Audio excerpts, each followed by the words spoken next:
doing the music. Maybe I'll try to do the music next week, and we'll see what happens. Cool, couple days. Been rough. Not rough, just more rough on my nerves. But we gonna do what we do and make this happen. This what's going on, Raul? Holly. This live, I'm gonna give y'all a little bit of history. Then we're gonna come up through the ranks. What's going on, Brick House? I might miss some of y'all as I'm looking down. But we're gonna get, we're gonna come through all of this stuff, and we're gonna do what we do, because ultimately, what's up, Ray? We got, it's got to be a lot of realism that goes on, and a lot of true explanations for different things that's going on. And right now, I'm just sharing what's going on, Vendetta Line. Man, I can't wait to see what you're gonna do over there, man. What's going on, Leslie?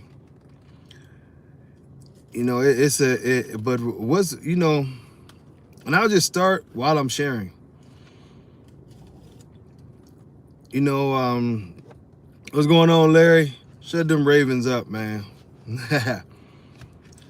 What's going on in this community is madness right now.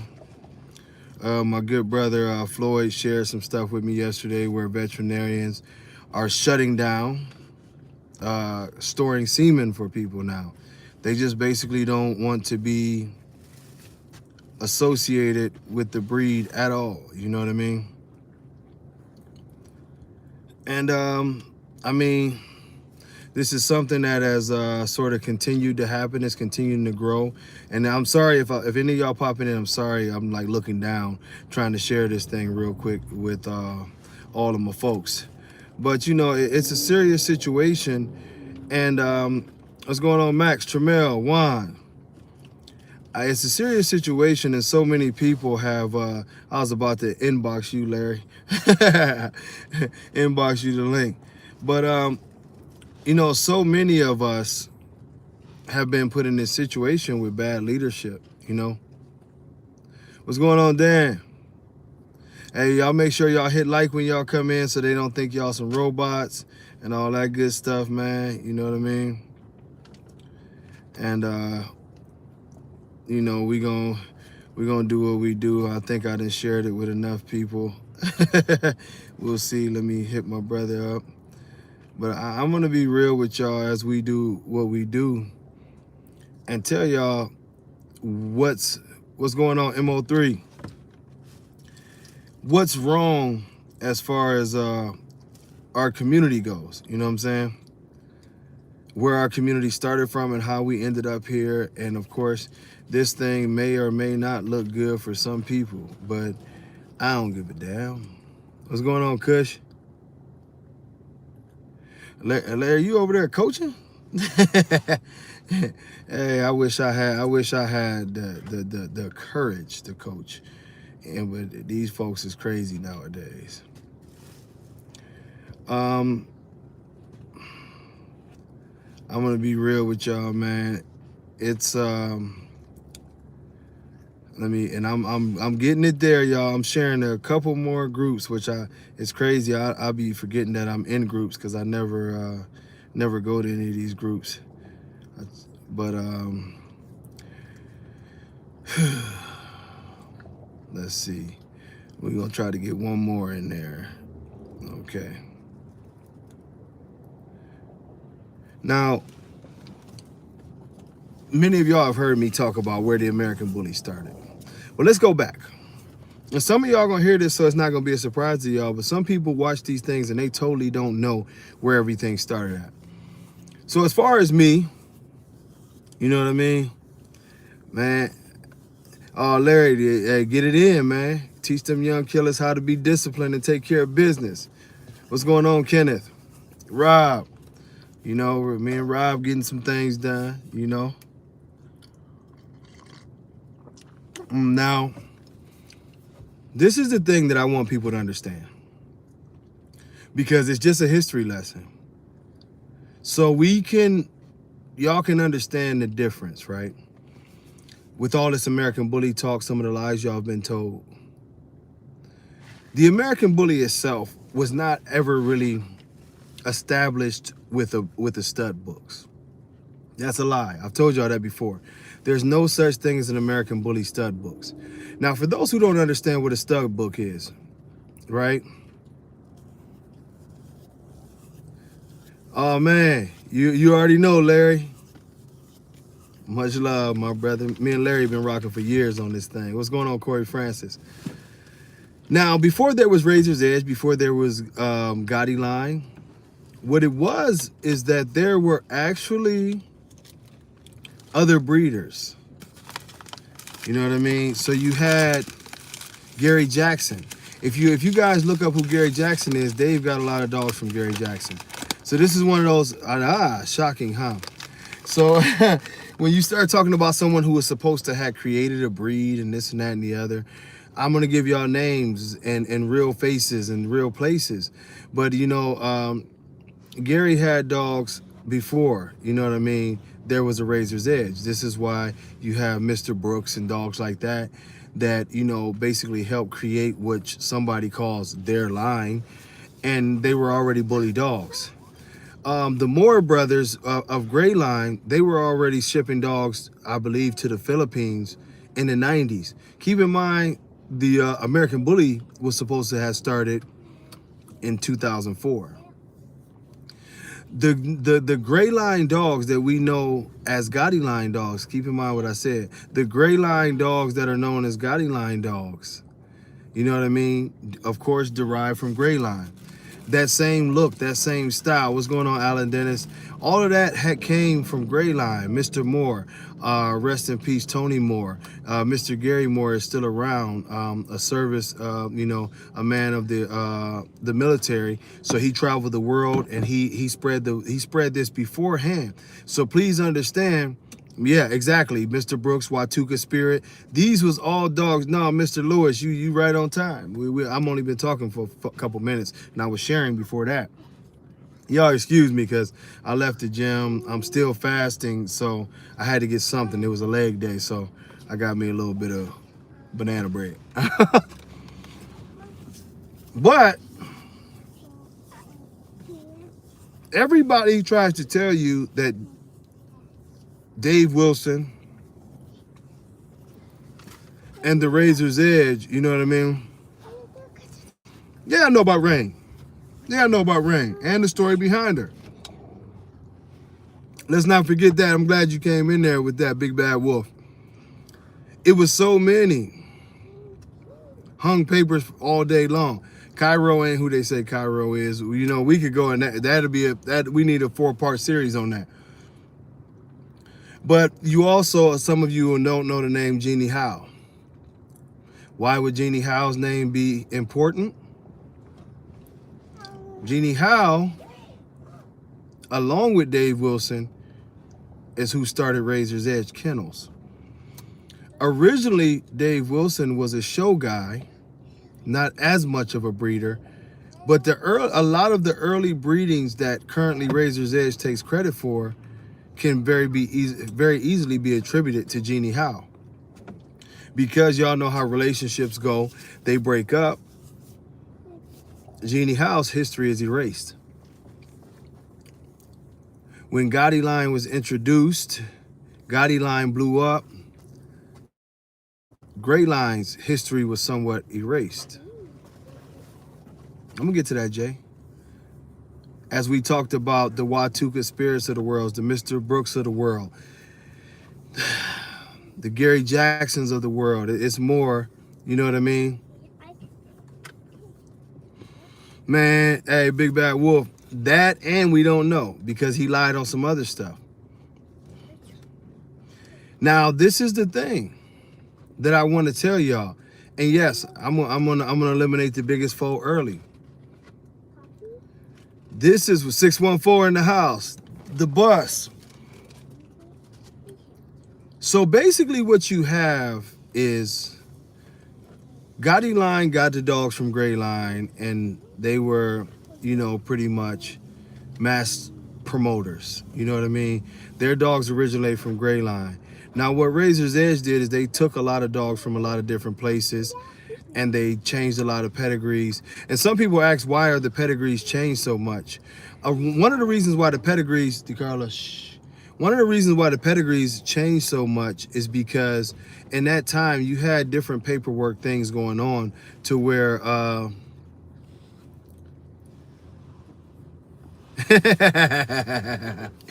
yep, trust me, yep, Nori, yep. It's so much, it's so many lies, it's hard to forget. I mean, it's hard to remember them all.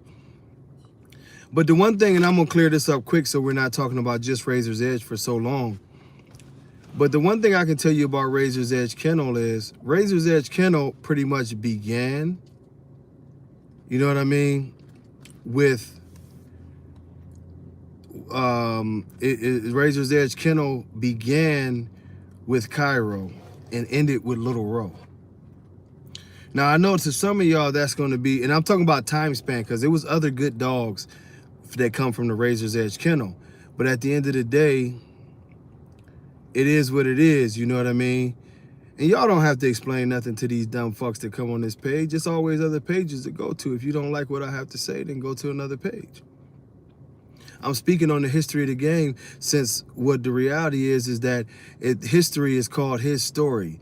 And when you talk about his story, you know what I mean, it becomes a thing, you know what I mean, of one person telling a story. And the one thing that I can never understand is why, you know, people like yourself, Rudy, that you coming on the page looking for clout, talking about somebody else when you don't even know what the fuck you talking about. East Coast Man, another one. East Coast Man, yeah, you know, another clown, you know what I mean? That's what I'm saying. I don't come to y'all pages, you know what I mean? Like I said, y'all have my dick in y'all mouth so much that, you know, the fellatio tactics is just really, really ridiculous, man. Go to somebody else's page. Go to your own page. It's absolutely ridiculous. You know what I mean? You don't know nothing about American Bullies. Don't nobody know who you is, Rudy. You a legend in your own head. The reason why I can tune into this page and I can give history is because I was there. I touched the dogs. I was all over the dogs. The reason why I can tell y'all East Coast Man don't exist is because he didn't ever exist. And because I was an insider, I know that. Just because the reason I can tell you about what's going on inside of the Razor's Edge camp is because I am one of the original members of the Razor's Edge camp. And the reason why someone told me to explain why I say that there's no such thing as a real Razor's Edge is that at the end of the day, you know what I mean, it is what it is. This is my, hey, Pitbull Bell, what's going on? Yeah, he just talking because at the end of the day, you talking about clout chasing, bitch. I got the first champion, I got the most champions, I got the every champion in between, got the first 3 registry champion, 3 registry grand champion, first international champion. I got 20 plus years in the game, helped write the standard, and here you are on my page talking to me because you want to be seen. I got all kind of things going on, and one thing I do have is more groupies than a little bit. Like I say, y'all stay on me. Man, Rudy, Pitbull Bell Rudy, of all people. Stop it. Your dog died on you while you was taking a walk. Please be gone. You got bigger issues to worry about. When you can't take your dog for a walk and that motherfucker pass out on you and you crying on live and they, oh, I think she's gonna die. Yeah, she's gonna die because you breed pieces of shit. And I ain't never had a dog a day in my life die on me while taking a walk. You need to stop it. Don't come on nobody's page talking about what you know and this, that, and the other, and your dog is literally dying on a casual walk. Your dog died, man, on a walk. Yes, I'm going there. You are producing pieces of shit like a lot of these other people that can't take a basic walk. And you claim that that was the greatest dog of all time. The dog took a walk and died. I don't know what's worse. Your bitch taking a motherfucking wing break while she walking or Dax fucking. Which one is it? If we wanted to be this type of live, you can't produce nothing. You can't even tell me that I could produce a dog that look like a ferret. And if it can walk around the block and your dog die walking around the block, my dog wins. Haha. It's just that simple. What are you talking about? Can't nobody in this dog world anywhere in this dog world ever tell me anything about dogs if you can't produce a healthy dog? If you can't produce a dog that can walk, then come on, man. And I'm not telling no lie. You know your dog checked out and straight up died while you were taking a basic ass walk. You cannot talk to me about dogs ever in life. What are you talking about, man? You're not a breeder. You can't produce a dog that can walk.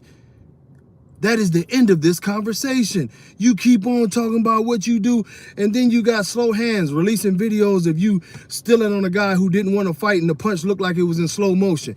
You and your dog, both of y'all was dying while walking. You need to quit it, sir. You need to cut it. You need to cut it. Cut it the fuck out. You should be ashamed of yourself.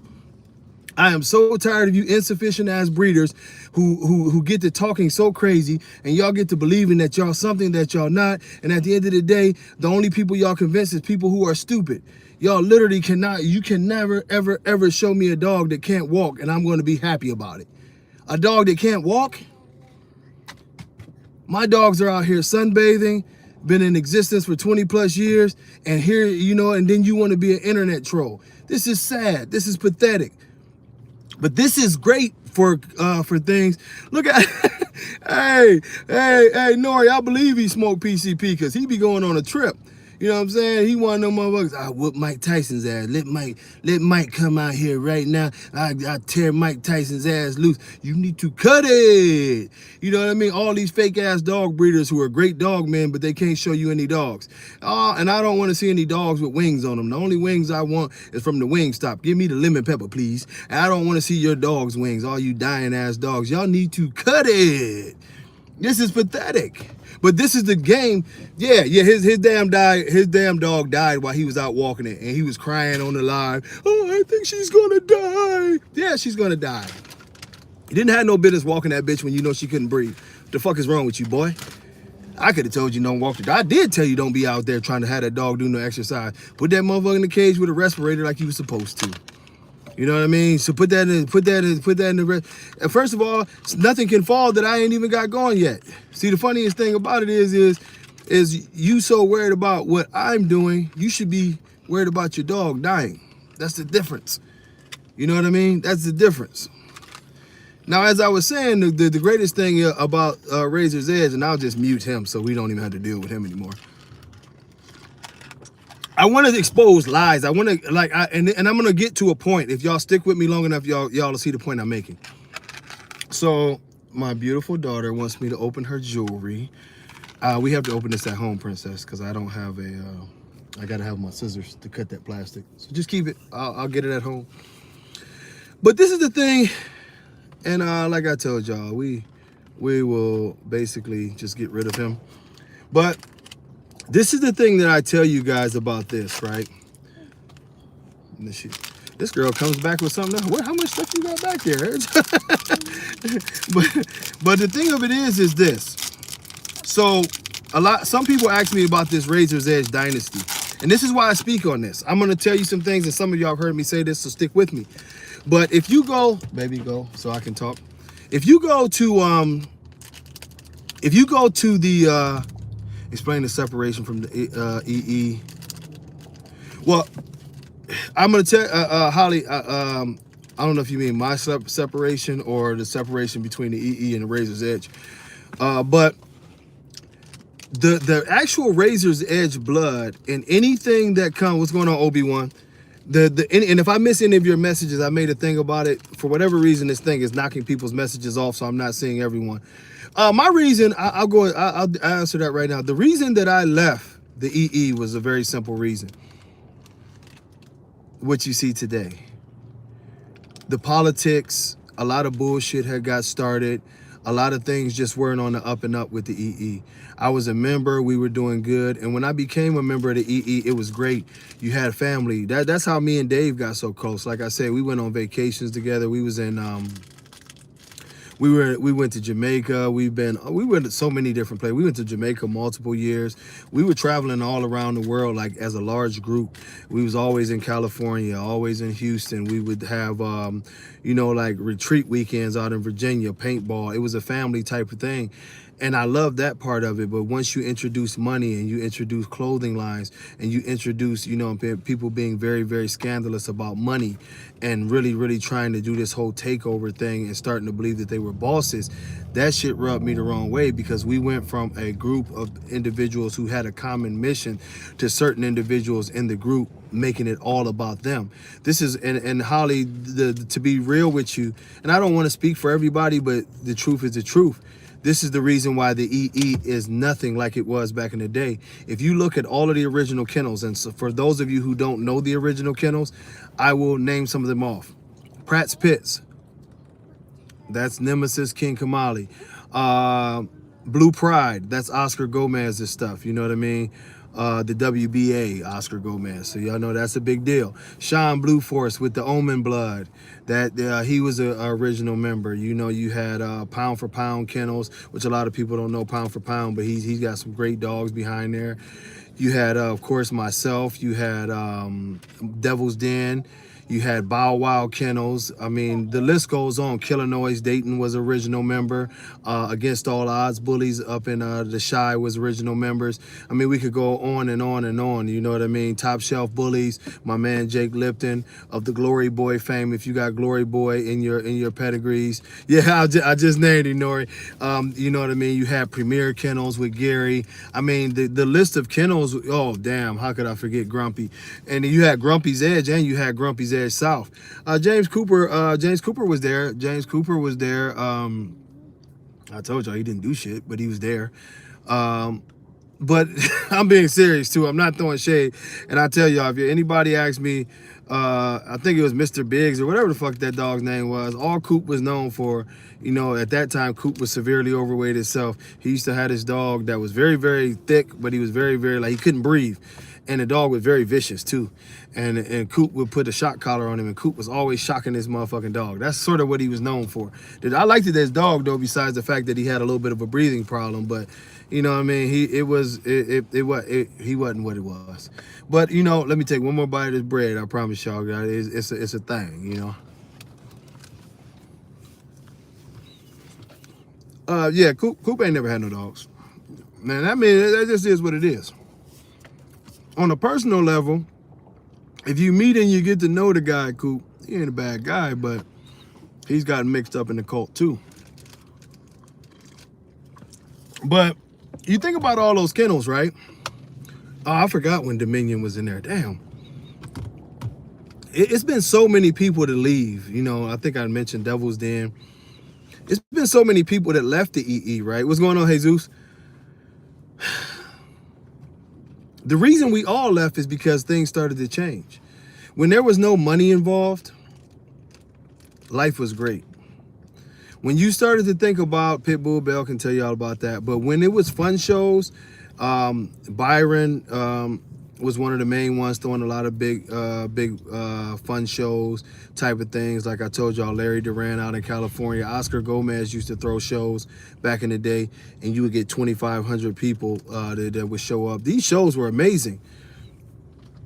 The problem and what happened, you know what I mean, and if this thing goes out there, I can hear a storm coming. It seemed like it knocked the damn connection out in this area. Hopefully it passes. But one of the biggest things is that everybody, DeCarlo, go in the back. You kicking me and everything else.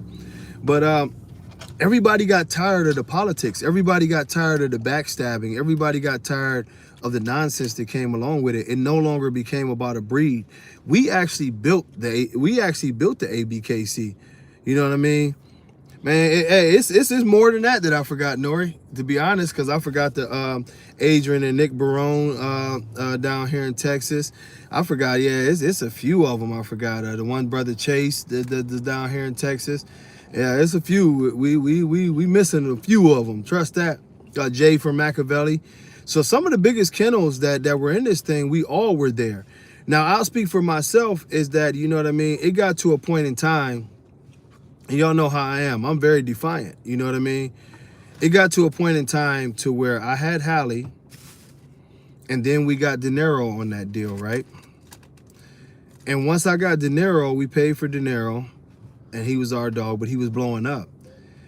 And I don't know who the fuck they thought I was or Danny was or whatever, but it seemed like, and it wasn't any of the other members, but it seemed like Dave and Cruz started thinking like that they were some kind of mafia leaders and they was gonna put the, oh yeah, and start making plans with your dogs.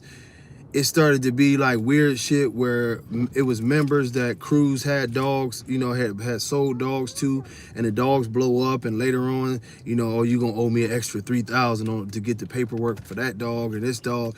It was too much weird shit going on, too much mafia type shit, like, and then you started to have them things where I won't name the members, but certain members in the group like, man, don't fuck with him, and it never was like that, and so really, it just became a point where I was seeing that this group wasn't for me. It wasn't the same. A couple members had already left.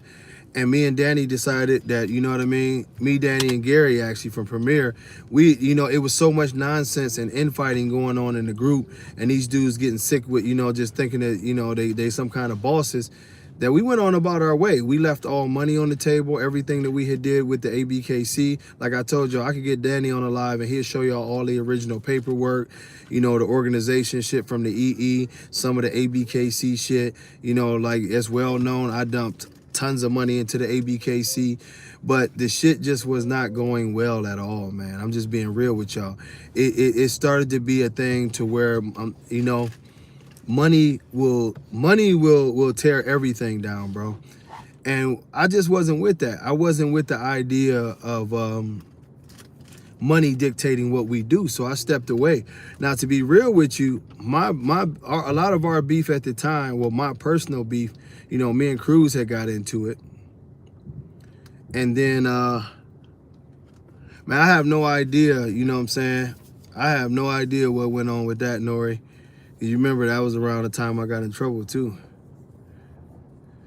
But the EE now is weak. Like all of the original members, all of the great dogs is gone, man. Like you think about it, in that day we was like an all-star team. Like I said, I had Hallie, Oscar had Chief, you know what I'm saying? You talking about Lolo, you talking, like I say, Sean had multiple dogs out there with Blue Force that was doing their thing.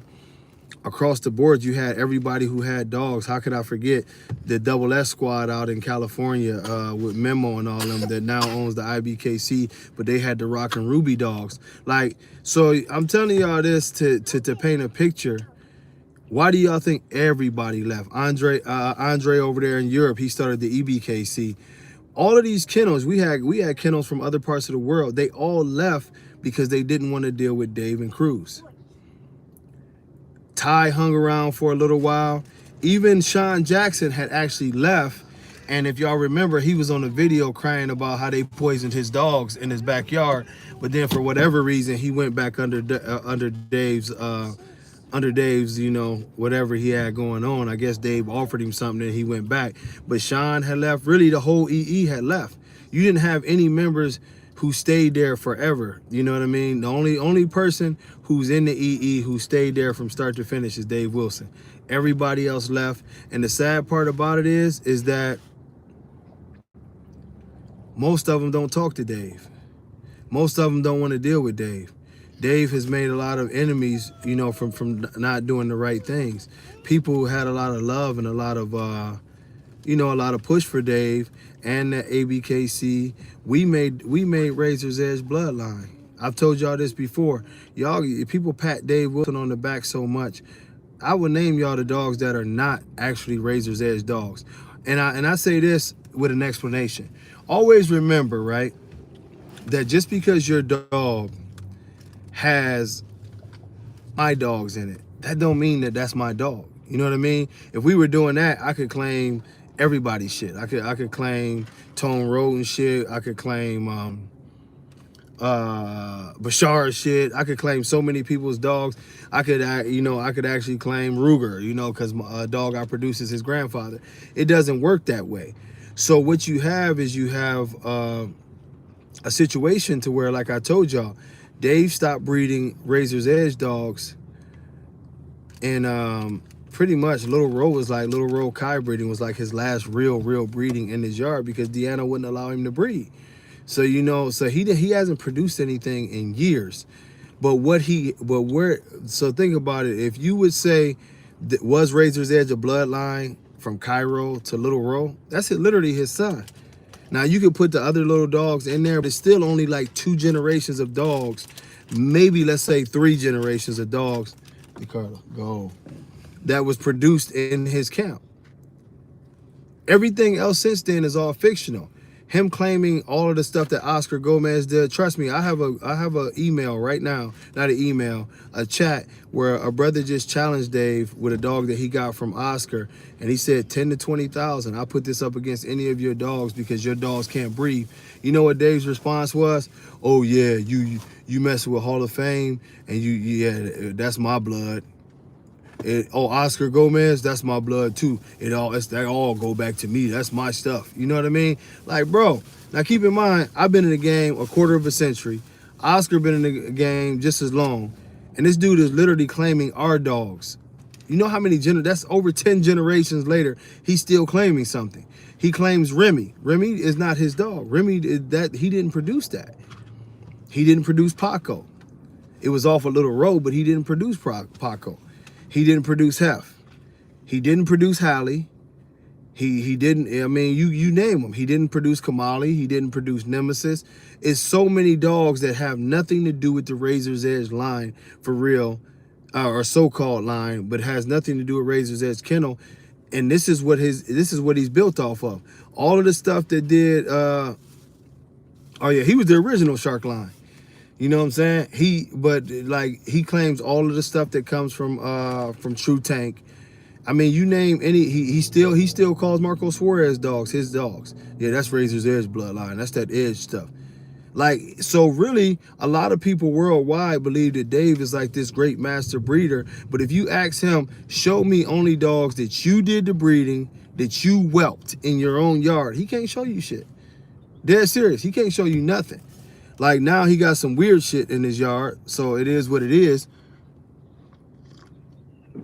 But like I told y'all, even Demon Boy, he didn't produce Demon Boy. What's going on, y'all? What's going on, Braden Bullies, Angels? He didn't produce any of that stuff. So this is what I'm explaining to y'all. Not in the Bobby Dean's fashion, but in a real life fashion. This man lied so much that he got his name he got his face on the cover of a Ukanuba dog food bag as the creator of the American Bully. How? If you got your dogs from somebody else and did a couple generations, if you got your dog from somebody else and did a couple generations, somebody else created the name. The show circuit was actually created by Byron and, man, you better leave my woman alone, man, Tramel. And like I say, Larry Durant was doing bigger shows than we ever did. I'm just giving credit where credit is due. Larry Durant had California Jumping. We went there. It's Cesar Millan. I forget the one actress's name. Very popular, like real deal actress, A-list actress. She was up in there. You know what I'm saying? You had the West Coast Custom guys up in there. You had rappers, singers. These was at regular shows before the ABKC.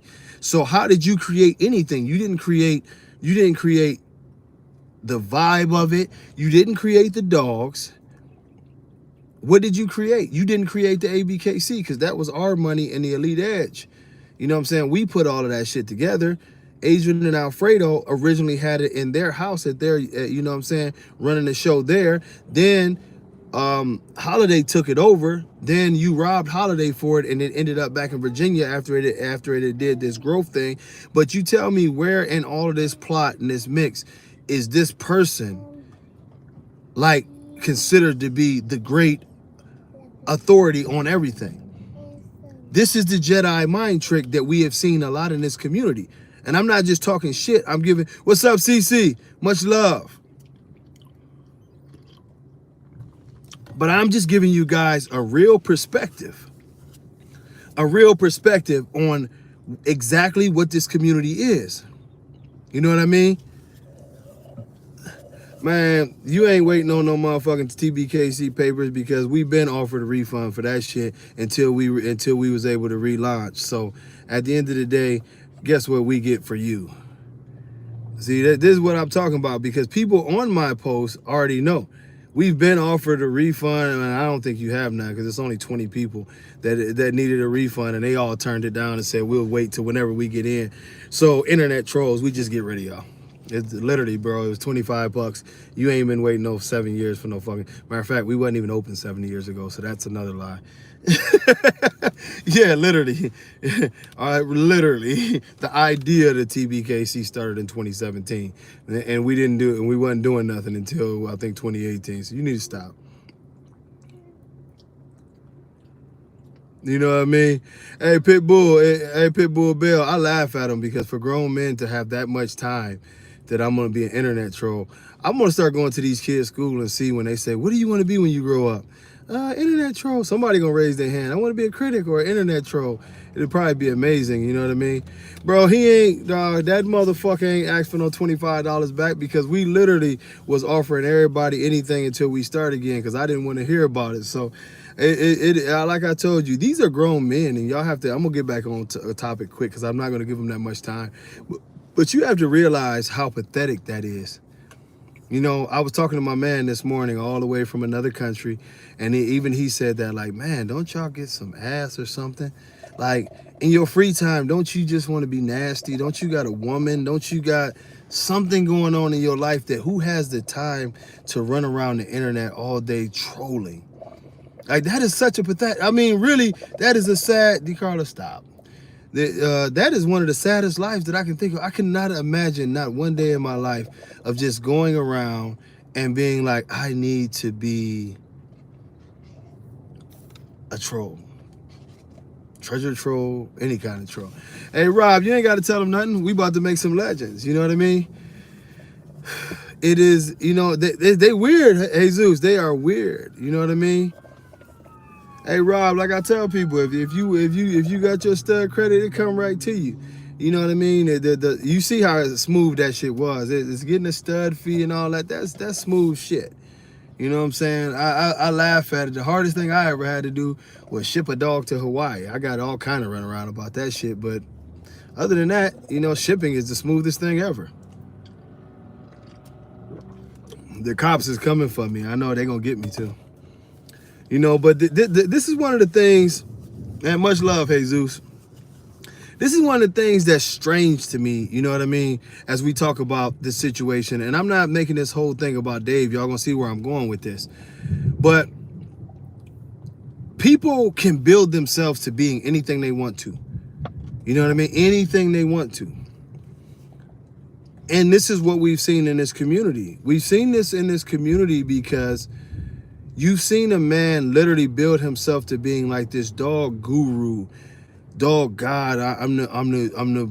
No matter how stupid he gets, the fact is, if you ask Dave Wilson to show you dogs that he's actually produced, not talking about what's his bloodline, it'll be a very short list. It's not a great list either. You know what I mean? It's not a great list. A lot of the dogs that he'll show you are like, oh, this was a pup bag deal for this and that and the other. Oh, you know they done probably called on me, Nori. DeCarlo, stop. But you know, it's a crazy thing when you know what I mean. Hey, much love, Raul. I tell you that we have to be careful of these false prophets, these people who promise things and are obviously doing the wrong thing. You know, because this is one of the reasons, and it was a great question by Holly, why did everybody leave and go the other way?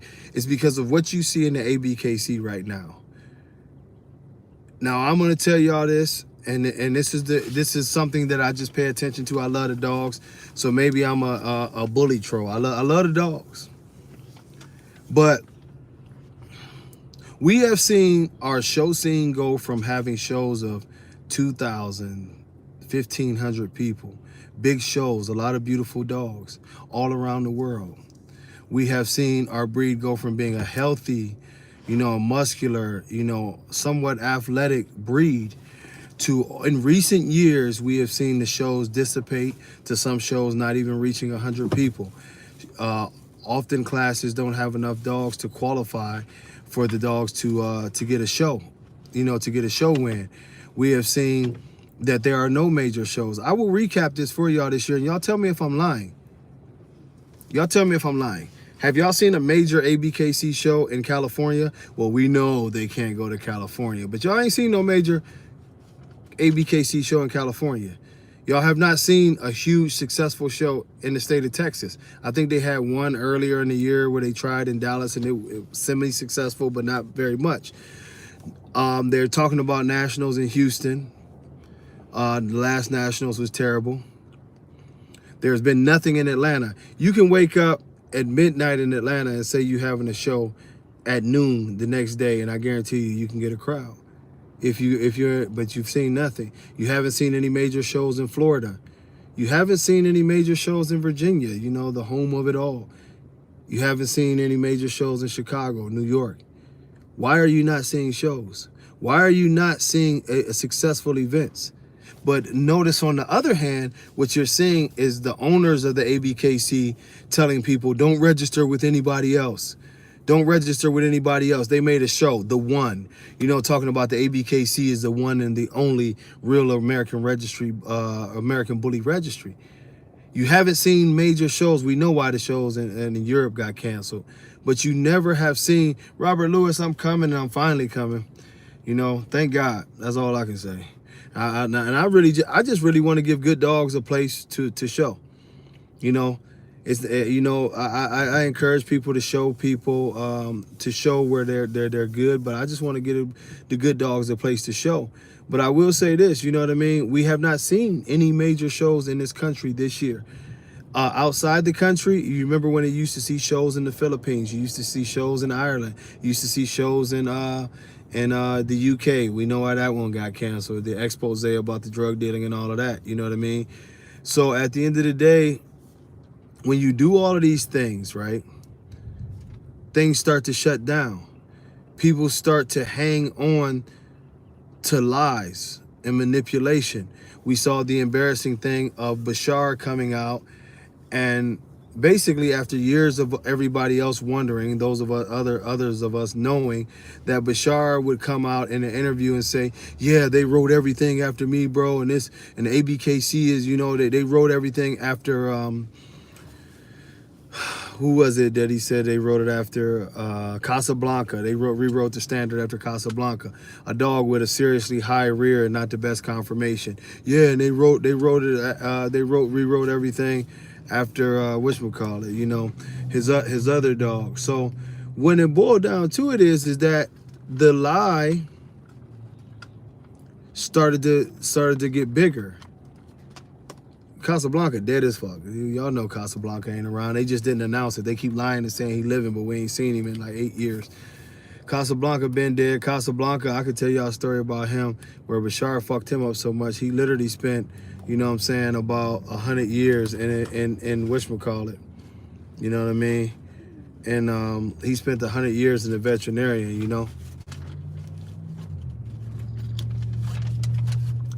And at the end of the day, what it boils down to is that if you, what's going on East Shore? Still hustling, dog. Still hustling. Getting it back, though. But if you put it all together, and East Shore, I told y'all East Shore got some nice bullies over there, but if you put it all together, it's not a promotion of the real dogs. They told you that they changed the whole standard to do 2 train wrecks. I put this on everything, right? This is the sad part. I had a conversation with Dave back in 2014, 15, where he was talking about Casa himself, and he was like, man, great dog until they're 6 months old. He's like, I don't know what Bashar is doing wrong, but you know what I mean? Casa fell apart, you know what I'm saying, at 6 months old. But Bashar is going on, and many of people were reporting this. I remember when my homie Bobo was reporting it, that they had rewritten the standard after these extreme dogs. See, this is another lie that they have told the general public, and then they piss on everybody's head and tell them it's raining. If you've rewritten a standard after Casa, where would that fit in for all of the other dogs that you still, yeah, Mr. Beans was the other one. They said Mr. Beans, then people got Mr. Beans and took him off the juice, and they said they got him living. You know, without the steroids, he can probably breathe. Yeah, Robert, but by changing the standard like that, it's one of the most disingenuous things. And they denied changing the standard forever, but check out how smooth they were what they did.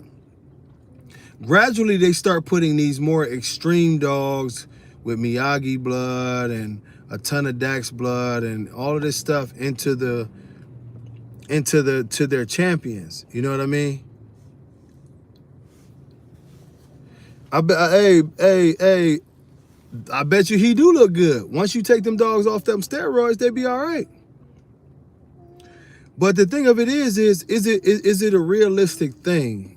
I often said that they should have just made the extremes a whole nother breed, because you knew what the dogs were and you decided to go ahead and do something else with them anyway. But you're taking money from people under the assumption that your standard is that of what we know as an American bully. It took all the way up until this year, because the scrutiny was so terrible, for the ABKC to finally really put their foots in their mouths. And they did that by saying, and I quote, "We want more mass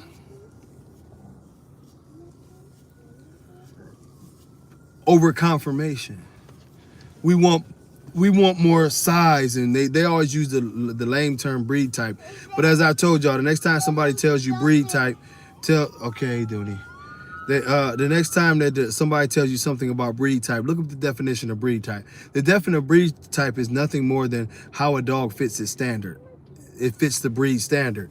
So what they did is they literally took a whole breed, they owed Bashar money, and they changed the breed to be what Bashar wanted it to be. But that eliminates 90% of all the other dogs that are in the breed. You would no more have dogs like what's his name, Ruger. Ruger wouldn't be a winner in the ABKC. The reason why you could have a dog like Mufasa, who was very big on the breed type and win all year round and dominate everything else, but they wouldn't let him win nationals, was one reason, is because he didn't fit their agenda. He didn't look like an extreme dog. They didn't want him to win. This is why Mufasa would never win the nationals. This is another big problem that they had with the bear. Everybody knows that the bear probably should have won 3 in a row. The problem with the bear is he wasn't extreme. He was a very clean American bully. And they knew that your nationals champion would be paraded around the whole environment as the nationals champion. This is what a bully is supposed to be. So after robbing the bear several times, they waited till they got the dog in there, and I think the one that they liked more than anything was Blue, and they started promoting Blue to another level. Oh, this is what an American bully is supposed to be. You know what I mean? And I sort of like Blue to a certain level. He's one of the nicest dogs out of that style I've liked. He's got a slight high rear, and his forearms are a little bit short, if you ask me. But he's nicer, But this is a different breed than what you've been pushing. Especially when a dog has in his lineage, a dog that you said was a known pug. Miyagi. You can't do this as a breed. I'm sorry, people. There is no way that you actually would allow dogs that you've banned years later. But 2 years ago, a guy predicted this, and I'm not taking this, y'all. Some of y'all heard me say this. I go to business conferences. Well, when I have a chance, but I got a chance to talk to a great businessman, and he told me this. We got a chance to sit down. It was a blessing for me to talk to this brother. And I laid out this whole bully thing, right? And I laid out the ABKC, and I said this would probably be the main competitor. And he said, there's a problem. And he pointed this out years ago. He said, okay. And he was talking at that time, I was like, it seems like they pushing towards this Bashar guy's dogs. And y'all know Bashar openly says it. He said it in the interview with me. Another reason why they wanted to take that interview down is that it's all about money to him, and it's all about that. Well, buying a puppy for $25,000 is like the equivalent to buying a Rolls Royce for $500,000. And that's what he put in my head, you know. He said, now let me tell you this. He was like, this is the thing. This girl back here playing with the lights. But he said, I guess she heard me. But he said, now, Rolls Royce doesn't have a dealership on every corner. He said, if you live in a certain area or wherever, you might not have a Rolls Royce dealership within your house for hours. He said, because they understand that they are for a very, very elite market. That's a business that they can afford to be in. But the problem is that the business that the ABKC in is a volume business. It's more like McDonald's, to where we want to keep you coming through drive-thrus. We're going to put one on every corner. We need paperwork to flow in. We need these shows to be packed so we can keep everything going, because we're stacking numbers. We don't have a high value product. You know, we have a numbers product. Well, the ABKC, and let's just say Dave Wilson to be exact, he mixed a high volume product with a high price product that never works, because you don't have a market for a ton of people to do this. So by allowing in the extremes at all costs, he didn't care about the health of the dogs. He didn't care about what people had to say about the dogs. He didn't care that at shows people were starting to complain because it was obvious that you were letting train wreck dogs win regardless. You know, you were doing weird things like letting people enter the ring and walk their dogs around, letting dogs piss and shit all over the ring, but somehow still getting a championship. You know what I mean?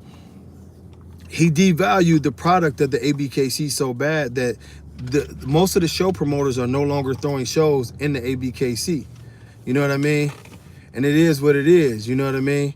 A motherfucker can't blast me. What is you talking about? You know what I'm saying? I live in truth.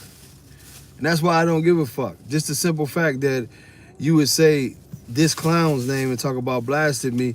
You know what I mean? Stop it. Stop it. You know what I mean? Mr. Beans, I saw Mr. Beans literally have to have an ice cape put on him in the ring while he was overheating, and they still gave him a first place ribbon. Well, when you see this many people, I mean, when you see this at so many shows and people keep saying this, they walk away. I remember standing there with, oh my goodness, Belinda, I know you out there, help me out. What's his name, man? And I should be ashamed of myself, because that's a good brother and we go way back, man. The girl who won nationals. What's her, shh, sit down. No, because I told you before. Sit down. But at the end of the day, you know, this brother, we were standing next to the ring, and I seen him say, I'm walking away from this shit, T. I can't do it no more. I've talked to so many good breeders who have said, I'm walking away, when they start seeing Mr. Beans win shows over better fit dogs. You know, Mr. Beans is a train wreck. People knew this, and they still did it. They still did it over and over and over again, man. They still did it over, and Sweet and Low. Yeah, Sweet and Low. You know what I'm saying? Sweet and Low. And yeah, her owner did not want any parts of anything anymore. He was like, T, I can't do it no more, man. And he was just one of many. And this is why now y'all can't find a good show at the ABKC. You can't find people coming out for a lot of shows anymore. The show scene is dead. Y'all can't show me. Y'all ever notice when people go live from shows now that the place is very empty? I'm going to tell you, I used to promote concerts. I used to promote parties. The number one thing you're going to do if you having a show and there's a ton of people in there, you're going to do that shot where you pan around the room and you see all the people in there and how packed the building is. You will never see that from one of their shows, because the shows are dying. The Registry is dying. I've been telling y'all this for years, but everybody wants to call me a hater. At the end of the day, I guarantee y'all cannot show me packed shows and packed events. Unless it's in the exotic world, because this shit is dying off. Because what are you there for? We used to go to shows. You remember this, Pitbull Bell? We used to go to shows to compete. The competition is gone. If you don't have a Bashar dog, it's gone. See what I mean? 20 people at the show. Come on, man. You could have had that at home. And this is why they're scurrying, and this is why, what's going on, TS Valley? This is why they're really trying to push numbers, because they can't get people in there. This is why you see Dave going live so much and trying to talk about everything that he's trying to talk about. You know what I mean? But if you notice this, and this is one-on-one, I told you I take classes. Anytime in a business crisis, it's just the main rule. And this is the main rule in probably all crisis situations, not just a business crisis situation. Think about this. If there's a crisis, the number one thing and the only thing that matters is the crisis. If there's a crisis, you know what I mean? The number one thing and the only thing is the crisis.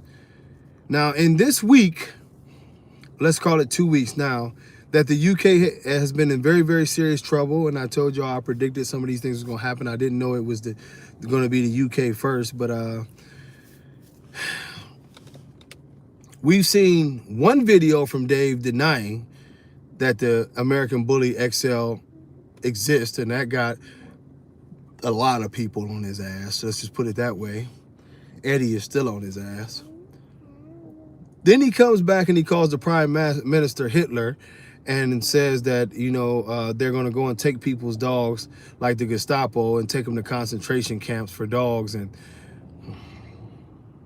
yeah, this is your leader. So then, if you notice, he said not a whole lot about the crisis over there anymore.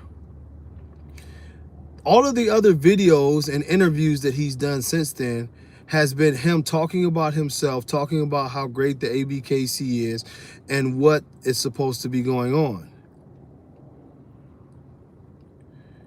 You know, it is amazing that this is the leadership that we have, and this is what people is expecting to follow. You wondering why the American Bully, and I'm saying this not to just people. I know it sounds like I'm just beating up on Dave, but when you're talking about the person who's leading the entire breed and it's really falling apart because of this person and his group of flunkies, this is why I have to do this. They've done nothing. They've bragged about having a couple 100,000 dogs registered in the UK. That is millions and millions of dollars. Even if it's $30 per registration, that is $6 million over the years collected from the UK. You don't have a representative there. You don't have a lawyer. You haven't set up a petition. You haven't set up a drive. You haven't flown over there. You didn't have your ABKC European representative set up anything. You haven't had anything to speak out for this breed in the UK. I talked to people in the UK a lot. They told me y'all have been totally absent. You haven't done anything here. You haven't started anything to go against the BSL, even in the States. You haven't done anything. All you have done repeatedly to this community is collect money and run. And all you do is talk about only register with us, but you don't care. To the well over 1 million people, and I think it's approaching 2 million people who have registered with you. What's going on, Dollar Bill? Overall, what does our community get from this registry? If you go to the AKC's page and look at all the things that they provide, look at the veterinarian articles that they provide. Look at some of the studies that they provide. Look how they get involved in the bills, and look how they're giving you information about what's going on. Look at the fact that they do have attorneys and they will get involved in certain situations to try to protect the breeds that are under there. Look at all the other things that the major registries provide, and then look at this pathetic ass registry that has collected millions and millions of dollars from our community and done nothing about it. I'm not hating, I'm giving y'all facts. If y'all can show me where the ABKC has done one educational video to really sit down and break down the breed about what it's supposed to be, if y'all show me at any time where the ABKC has kicked the dog out of the ring for being a health risk, a confirmation risk. They don't even, I've seen where the dogs have tried to bite the judges and have never had to leave the ring at all, have never dismissed the dog at all. I've seen this over and over and over and over and over again. They have not done anything but collect this community's money, and right now the breed is in crisis. And the reason that the breed is in crisis is partly because, bottom line, The ABKC. The attacks of the breed are because of the ABKC. So while they're telling y'all they're so great, why aren't they telling y'all about the issues and where they come from and why they started? Keep in mind, this breed is under attack for its conduct and the people who are associated with this breed. That was an article, they talked about that. They talked about the fact that this is a drug-related breed. Well, I'm not saying this, but I'm saying this.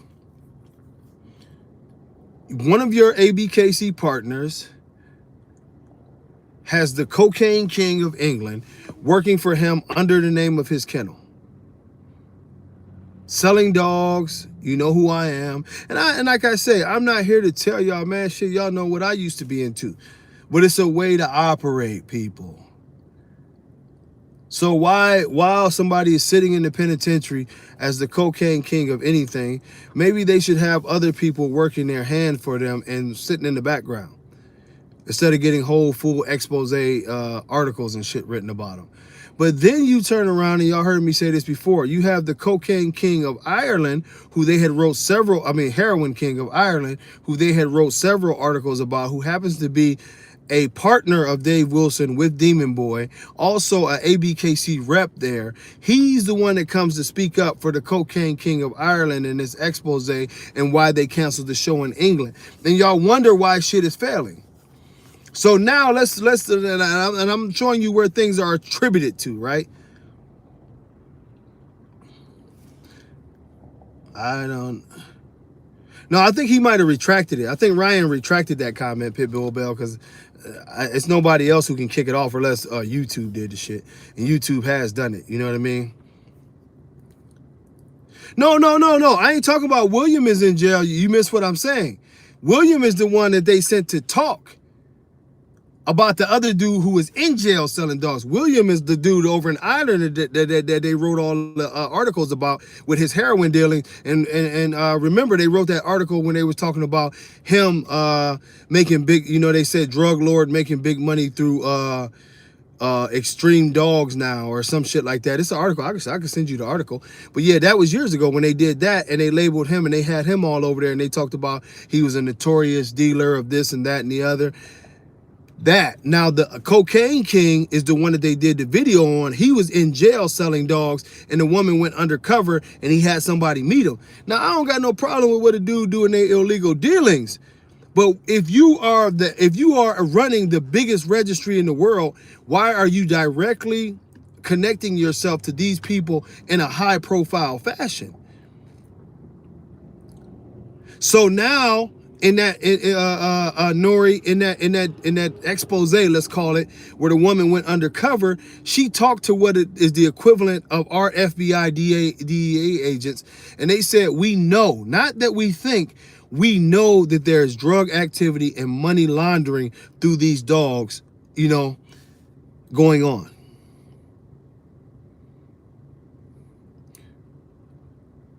But after this thing comes out, you have the heroin king come out and make a big speech about why they canceled our show is unjust and this, that, and the other. Like you don't have somebody else in Europe that could have came out and said something. So now we got that hanging over our head.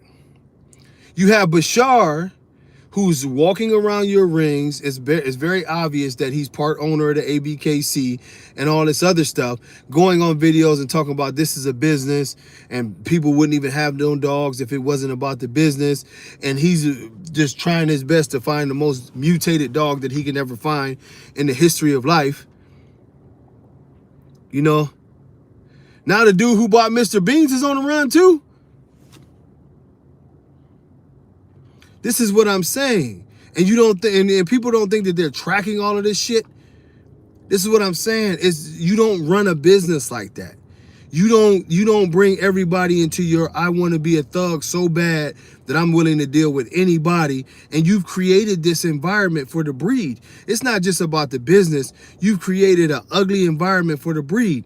So even knowing, damn, he's been on the run for 3 years. Even knowing that, you know what I'm saying, there's a big problem.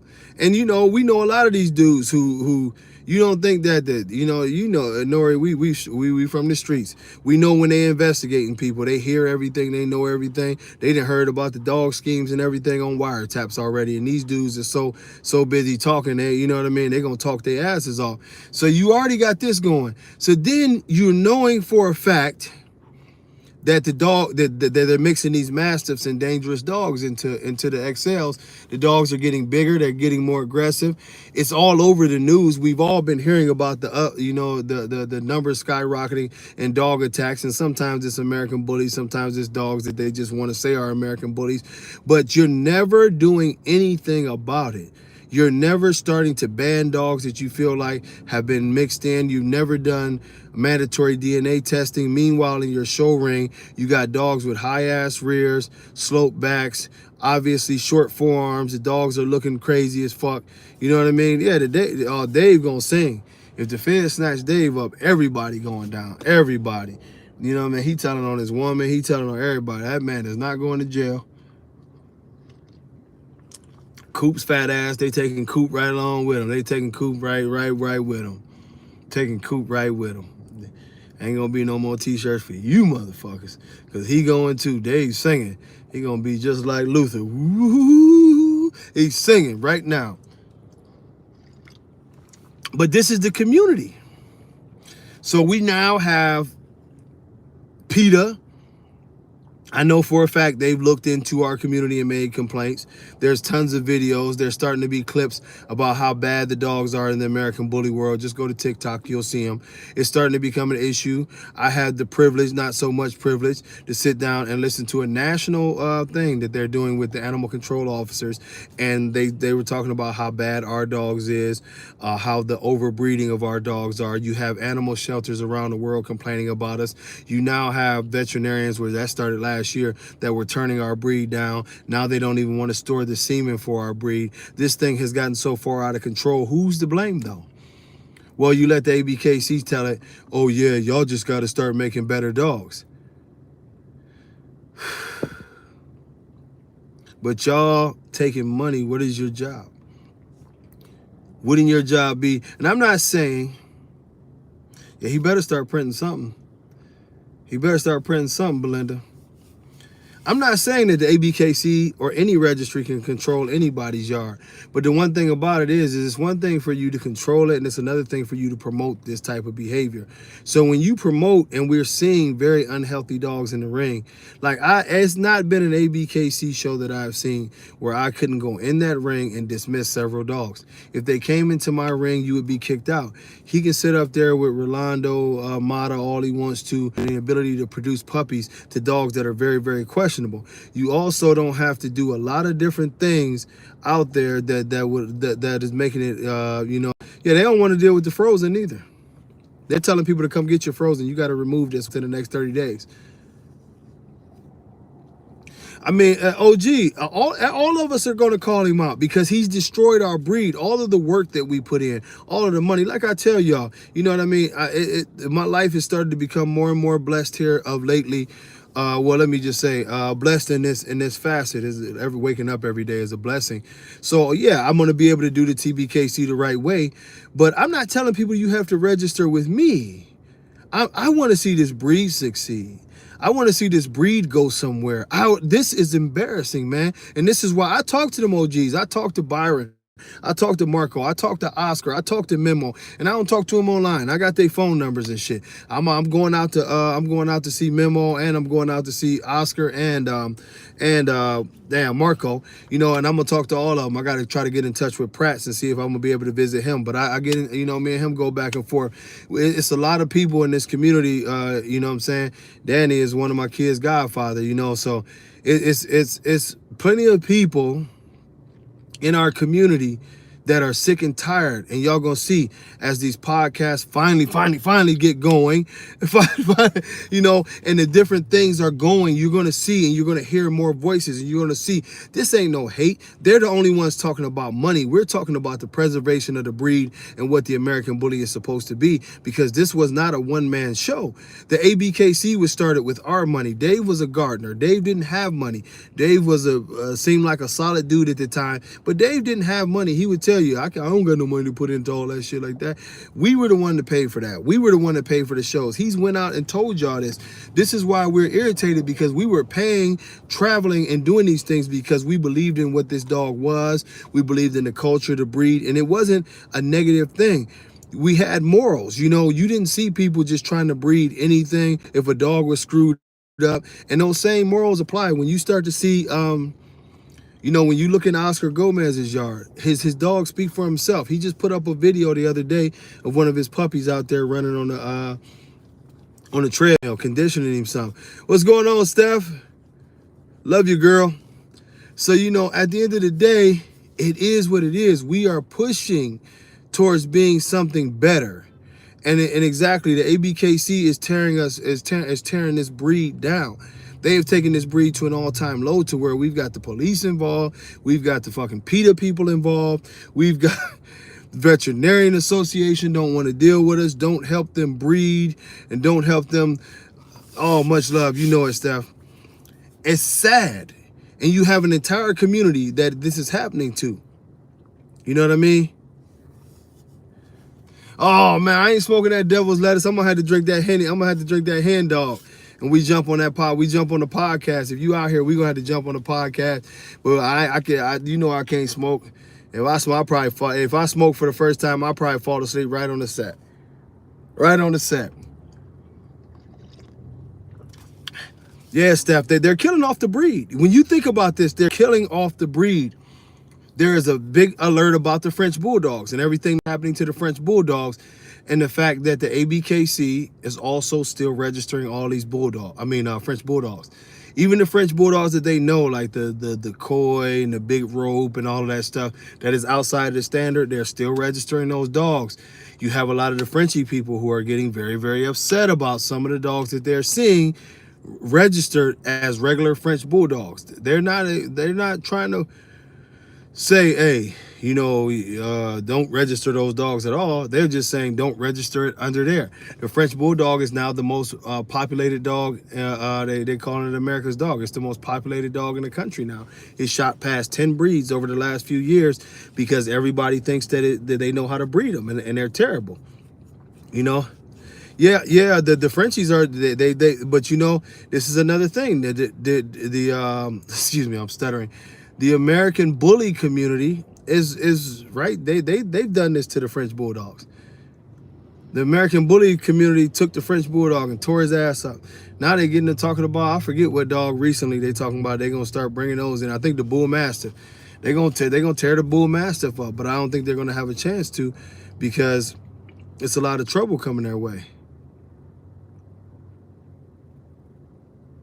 Yeah, the Frenchies, I don't know what they're doing with them. But you know what the bad part is?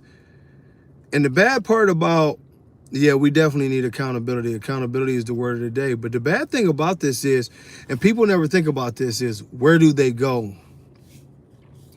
Where do all of these bad dogs go? Hey, Ray, I'm telling you, that's what they used to do. I had to change my insurance company with my grandmother. Had to change the oh God, a Merle Rottweiler and a child. Yeah, they out of control. My grandmother had to change our insurance 20 times, and I think it was like a four-year span. This was when BSL was rocking. Anybody who's seen that we had all those dogs back there, because my kennel was set up as at my grandmother's, because I stayed in a big ass condo at that time. Well, we used to lose our insurance all the time. Had to keep on changing it. Had to lie to some of the insurance companies to get them back, and then they'll find out and they'll kick us off again. And yeah, we had to keep it going, man. This is what it's coming back to. And this is what I want to tell you guys, you know what I mean? And y'all follow with me, because I do have a point to make, and I wrote it down in my notes. No, I ain't got no damn notes. What's going on? Let them hate. Much love, brother. I'm gonna be up that way for a jiu-jitsu tournament coming soon. But follow me for a second, please. What have we become, right? And I didn't write this down, by the way, but I did have this thought earlier. What have we become? We see what's in front of us. We see the BSL laws. We see the attacks by some of these dogs. We see children getting killed. We see breeders, and we know breeders in our own community who have sold dogs that have tried to attack children, that have mauled their own owners, and they continue to breed that blood. And we still don't reprimand them. We support them. Some people even buy dogs from them. We see a registry that has done nothing about the amount of attacks. We've seen a registry deny that one of our breeds exists. We have seen people die. I live close to Houston now, and this in the last year, I've seen 5 or 6 people that died, and several of those really were American bullies. We've seen the dogs get unhealthier and unhealthier to the point where they're only living a couple years. We've seen an overpopulation. We've seen dogs being savagely abused on videos. We've seen a lot of stuff in this community, and the only thing we haven't seen is any action by the registry that's supposed to protect this breed. Yet and still, they collect millions off of us year after year. We've seen people applaud people like Bashar, who sit up here and say that it's all about money to him, and he wouldn't have these dogs if it wasn't about no money. And people applaud that. And we continue to support that shit. He's not blackballed. He's not kicked out of anything. He walks around very, very freely and continues to brag. We've seen, the Rocco blood. We've seen the Rocco blood. Pretty much we know that Rocco is an exotic. You know what I mean? His grandmother was an exotic. His daddy was an exotic. We've seen the owners and the heads of the ABKC where they don't support exotic blood, but here you are supporting a dog who's half exotic. We've seen that same exotic blood come down through the lines, and a lot of this dog's offspring and dogs that have his blood in there only living like 3 years, in some cases choking on vomit and dying in their sleep, at a very young age. We've also seen that, excuse me, the obvious, the partnerships of, let's say, a dog like Rocco, where the partner kennel is an exotic kennel of little bulldogs that for some reason look exactly like some of the so-called Rocco offspring. We also have seen copies of emails and messages where the ABKC, the leading registry, refused to the DNA challenges on a dog like Rocco. We've seen the refusal of DNA challenges on some of Magoo's offspring, even when his new owner had used the same clinic and showed for a fact that these dogs were not Magoo's son. The ABKC, keep in mind, using the same clinic that he did, turned around and said, yes, those are his puppies. What have we become? We continue to support this nonsense. We've continued to support the unhealthy dogs we've seen. We've continued to see people act ratchet as hell at shows, fighting at shows. We've seen people throw dogs around like they're bags. We've seen ice baths. We've seen capes in the rings. We've seen cowardly dogs walking around the ring, pissing and shitting, scared, looking all around the place, get first place ribbons. We've seen dogs that tried to bite the judge get first place ribbons. We've seen dogs that roll over on their back and refuse to perform, and Skinny Jean Man come hopping over the rope with his wife beater on and drag the dog around the ring and get a first place ribbon.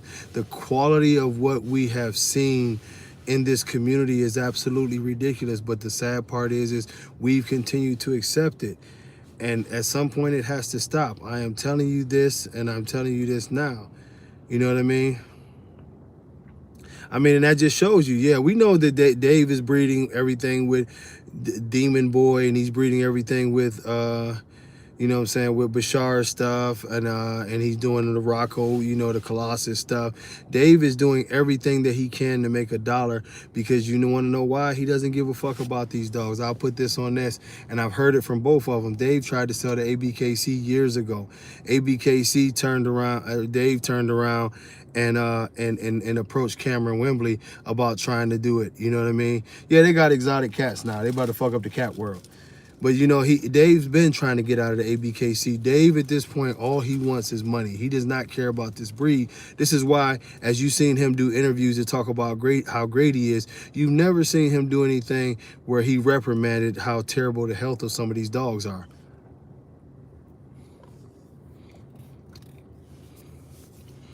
As a matter of fact, he goes and breeds to him. But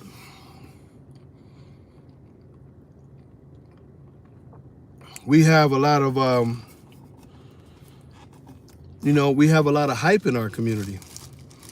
So what becomes popular is king. What they tell you is hot is king.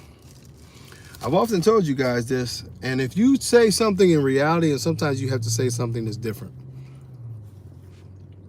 you know? If I told you this, describe a stud without saying his name, how would you describe that stud? Being realistic, how would you describe the stud?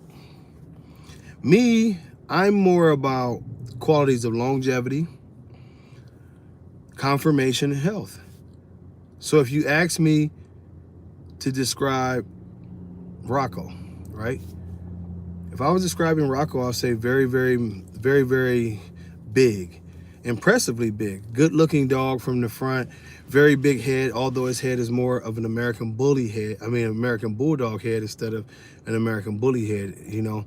Very, very round, very, very bulldog type head, circular eyes, high rear, kink tail, bad top line, doesn't move great from the front, but once again, very impressive dog to look at. Just doesn't fit the breed type. That would be an honest, nobody could tell me that that would be a lie, because that's an honest summation of the dog. But people will get mad and offended by that. You know what I mean?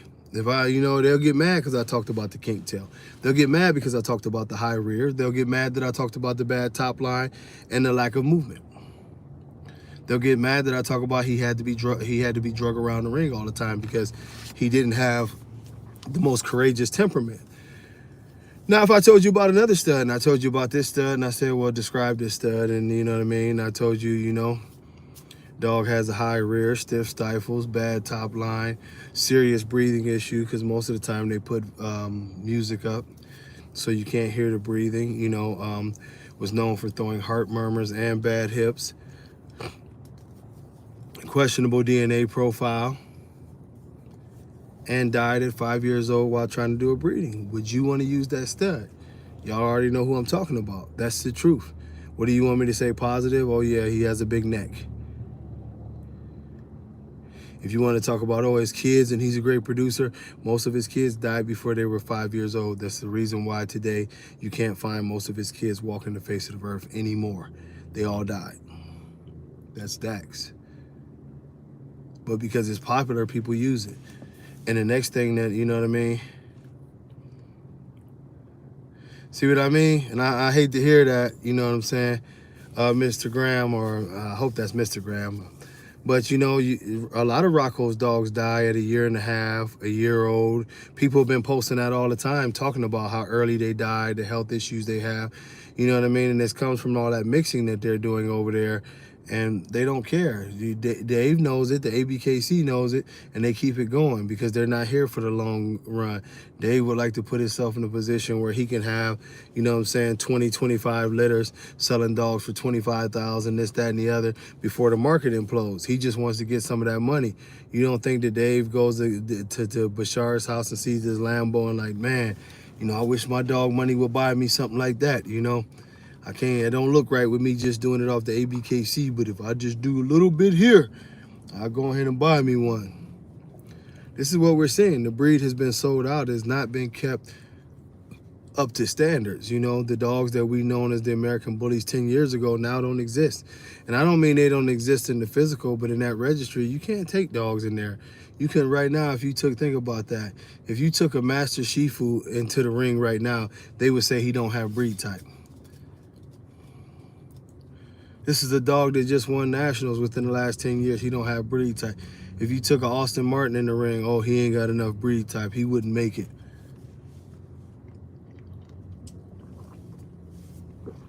They're doing anything they can to change the narrative on what it is that we're supposed to be doing because it's all about money. It's not about health.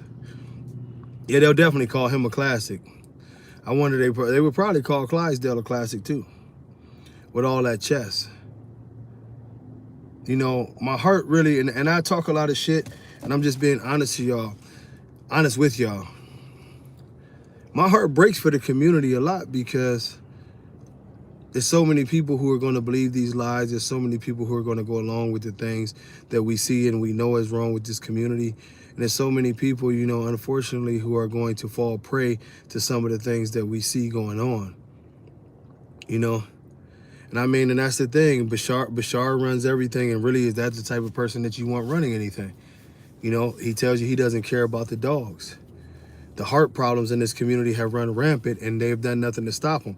They don't do mandatory DNA testing. They don't do health testing. They don't do anything. The only thing they do is brag about the numbers that are coming in. And I'm telling y'all, if y'all don't think about anything else, think about this. When he brags about and they brag about how many dogs they registered, they're just bragging about how much money they've made off of the back of the community that they do nothing for. I think Short Shot was better than Buckshot. I like Buckshot, but Buckshot sort of had a longer muzzle. Shorty was a little bit better with the head shape, shorter back. Yeah, I think he was a little bit better. You know what I mean? Belinda, what they've done with this breed is just amazing in a bad way. You know, they've torn this breed down to being next to nothing, and it's sad. It's sad, and I've been telling y'all this, and sometimes y'all be like, it's doom and gloom, TMT, but I'm just giving y'all a realistic perspective, and this is not a I told you so. This is just a credibility thing, right? How many years ago did I tell y'all that the health was going to become a serious issue? I'm going to repost a video that I did in 2011 where I told y'all how this thing would escalate. Watch how it fits so perfectly today. This was in 2011. Watch how it fits so perfectly today in what we're talking about. This was 2011 when Miyagi and Dax were first really starting to take off. And I told people what it was going to do to the breed if it was not stopped. And watch this. You know what I mean? I told y'all about the problems where the police were starting to look into this community, even before they said anything. Of course, I got a little bit of insight on there, but it was obvious. And that obviousness comes from, what's going on, Michael? That obviousness comes from the fact that you can't just keep on putting piles of money on Instagram and on Facebook and everywhere else, talking about how, oh yeah, I made 250,000 off this dog. Yeah, you made 250,000 off the dog. It's all in cash. And are you 100% positive that you're going to claim all of that money and that the other person claimed all that money? There's doubt to be had that they're going to do the right thing with that money. So that brings a light to us. Then we have a young fool who wants to be a rapper, and well, it's actually two of them now, that bragged about laundering their money through dogs.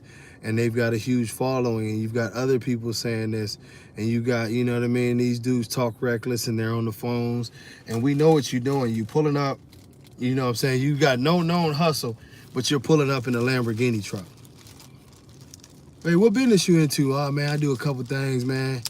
Yeah, I pulled up in a Lambo truck. I got 50 grand right here in cash. I'm about to go buy this puppy, man. Damn, well, you got a shop or something, bro? I just be doing things. Come on, bro. We all from the streets, man. Sometimes I do know a couple brothers who just be doing things and it ain't illegal, but everybody who pulling up with this kind of cash, it ain't illegal. So the one thing I tell y'all is street game, man, clean that shit up. Don't come that way. Be a lot smarter, because the police ain't stupid. Raul, I appreciate it. We've been at their necks, you know what I'm saying, for a long time.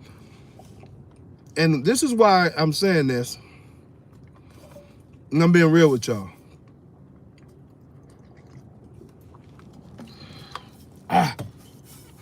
We as a community are at the crossroads.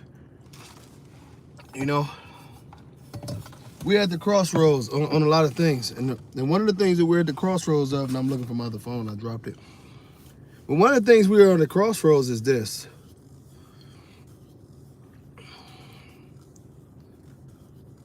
yeah, all multiple businesses.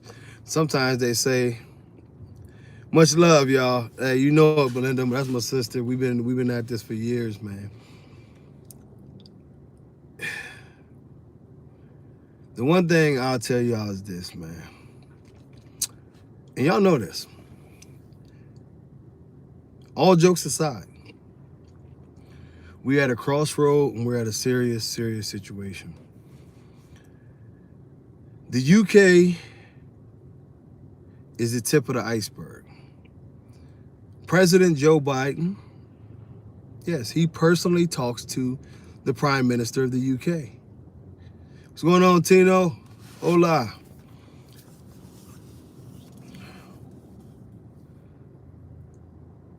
All of the other presidents and prime ministers and heads of state, they all talk from all of these countries that are part of the UN and all around the world and different things of that nature that do business together. Oftentimes what they talk about is what we have in common. One of the things that I'm having a problem with in my country right now is this dog that comes from the Americas. North America, United States to be exact. It's the American bully. It's attacking a lot of people in my country. I've got to ban this dog. Where does it originate? It originates in the United States. So whether you're a congressman, whether you're a senator, whether you're the president, whether you're the vice president, that's going to catch your ear. And you're like, the dog is so dangerous and it's an export from the United States that the UK is banning it. Let's look into this dog. What information do you have on this dog? What is up with this community? And I'm going to tell y'all what's scary to me is I know that this is going to happen. And me, and I'm sorry I'm not looking at the screen, y'all, but me being who I am and the research that I've done over the years, it's scary to me to think about what they are going to see. Murders, fights, crazy behavior, deformed dogs, people being killed by dogs, children being killed by these dogs. Veterinarians already turning their back on these dogs. I'm being serious with y'all. We're in trouble. If you haven't done anything, and I keep asking y'all this, and we got to do better, I fucking have to do better. We got to start fighting now. Stabbing at shows, exactly. We got to start fighting now. If y'all continue to wait, if you think the ABKC is going to do something, if you think that this great country of the United States is not going to do something and follow suit with what the UK has done, if you think Ireland is not going to follow suit with what the UK has done, you know what I mean? You're kidding yourself. The EU countries typically follow suit behind each other anyway. We are nothing more in the United States than a big ass, off branch of the EU EU countries. You know what I mean? They all brother, sister country. They all like to talk and chat with each other. They follow each other. Come on, man. France, you name it. Canada, you name it. Laws are going to come down. Things are going, what ammunition as a community do we have to fight BSL today? It cannot be Dave Wilson. It cannot be the ABKC, because I hate to tell y'all, they are ammunition against us currently. This is a fact, and I'm not being dramatic. None of that. Currently, everything to do with the ABKC is ammunition against the American bully. Dave's conduct, the way that they have allowed the dogs to be all deformed, the fact of it is, think about this. What happens if, they'll call you, Facebook has went before Congress. You know what I'm saying? They'll call you. Come up here, let's talk about this. So what if they put lion-ass Dave in the seat and start asking him about this dog? Because they've got all the other footage, so what lie is he going to tell? What truth is he going to tell? They would rip him to pieces. They would rip him to pieces. Lawyers are great. They would ask, why is this man, this Bashar man, what is his association with you? And we hear him talk about things like the dogs are all about money to him. He doesn't care about dogs. It's not about the health of the dog. It's about all these things. What does that have to do with you? Did you know that they were mixing the vicious breeds, Mr. Wilson? Did you know they were mixing vicious breeds into the American Bully XL? Well, that's Yeah, over in the UK they had did it, but they were calling it the Bully XL, not the American Bully XL. That's what I meant when I said that it doesn't exist. Are you registering those dogs? Well, yeah, they're registered. Well, if they're not American Bully XLs, why are you still registering them and profiting from them over there, Mr. Wilson? Could you explain that? Let me think. You know, have you ever tried fried pickles? This is what we're looking at. I am telling you this. The problem, yes, it's politics. But you have to understand one thing about politics. You know, one thing that y'all watch some of these criminal shows and y'all watch lawyers. The number one thing that a lawyer loves is a liar. You know why? Because they always catch you in your lies. That's what a lawyer, you know, especially a prosecutor, that's one of the main things that they love to do. And this person is going to be the person, I have a very, very good inclination that if we don't get ahead of this, they're going to call Dave. Are y'all comfortable with your ability to keep your dogs that you love? For them to not ban your dogs that you love. For them to not do a mandatory spay and neuter on the dogs that you love. For them to not do a mandatory, you keep your dogs locked up at all times, they can never see the public again, that you love. Are you confident in having Dave Wilson speak for you? I'm being real. If anybody on this live is confident that if it comes down to you losing your animals no longer being allowed in your city or your state, the unfortunate areas that want to do mandatory kills on your dogs to get rid of them, are you comfortable with Dave Wilson speaking for you?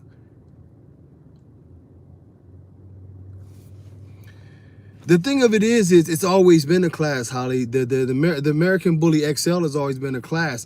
The failure has been, is a hell no. The failure has been in policing the class and making sure that the class does not get out of control.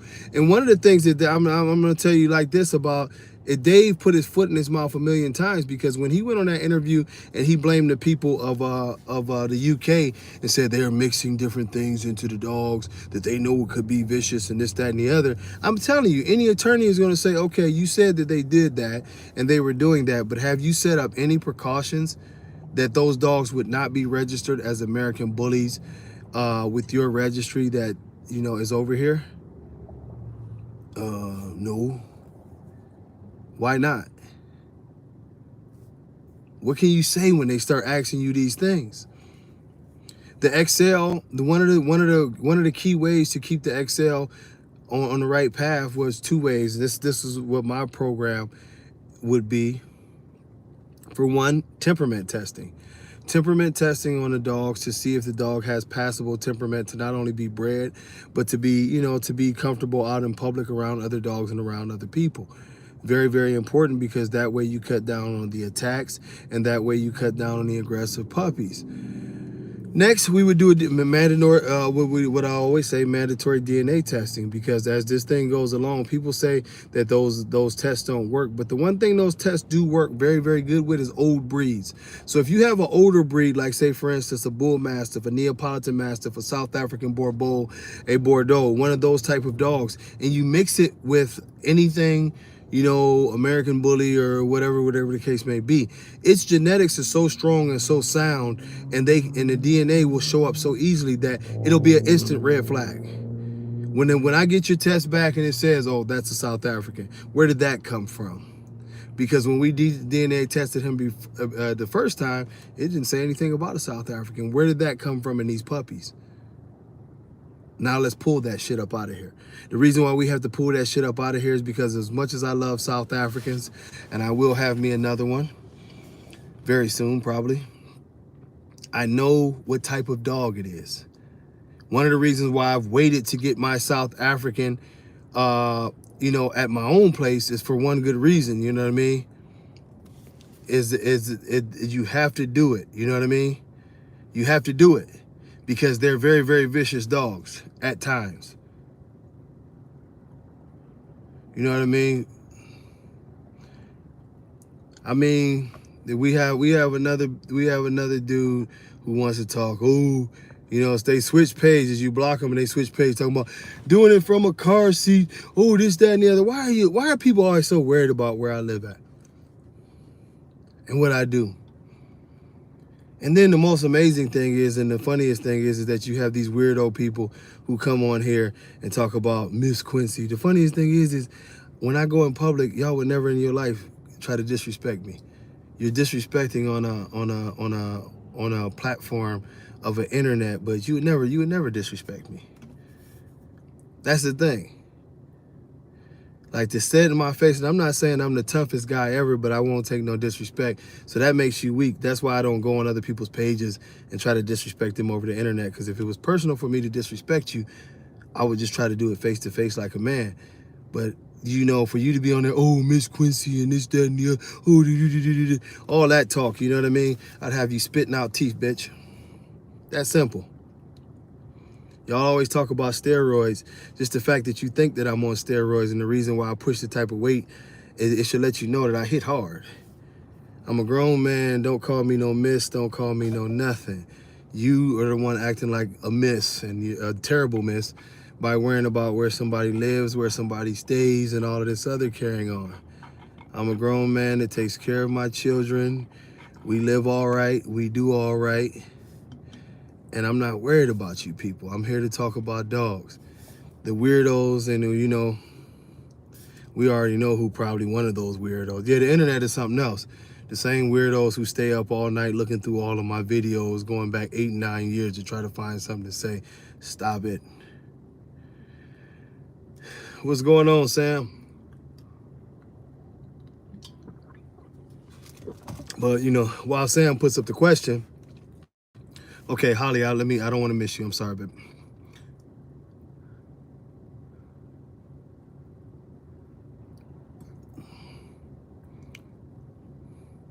Absolutely. Holly, I agree with you 100%. We are always responsible for our own dogs. You know what I mean?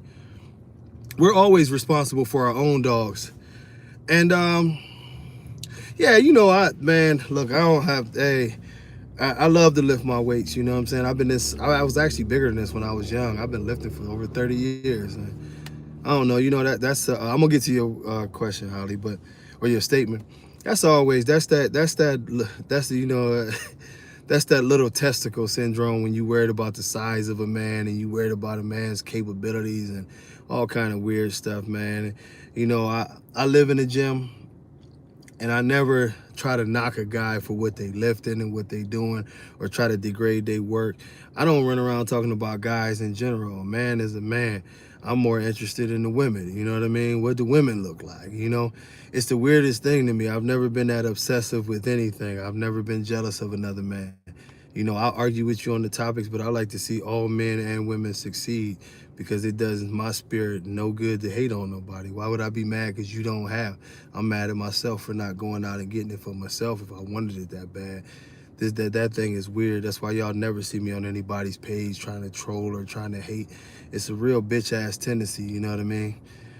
But as owners, we really do have to be more responsible for our dogs. The reason why I stay on the registries, Holly, is because we're the police. The registries are the ones that police the breed when people won't do the right thing.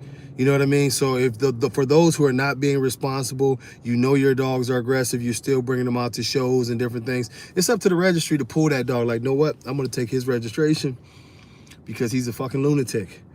Your DNA test came up bad. I have to do that because this is the integrity of the breed. If we're ever going to make the American Bully a real breed, it has to have integrity. And that starts with DNA testing. And that starts with pushing to all the qualities of the breed. Not only the look, the structure, the conformation, but also the temperament.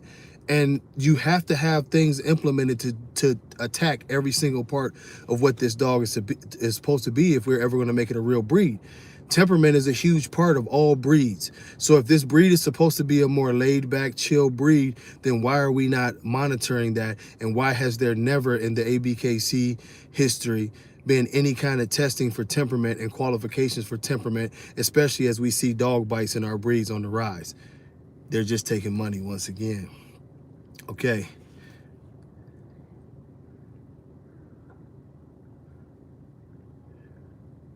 Sam, I'm going to tell you like this. If your dog is not eating at all, the easiest thing I'm going to tell you to do is go to the veterinarian.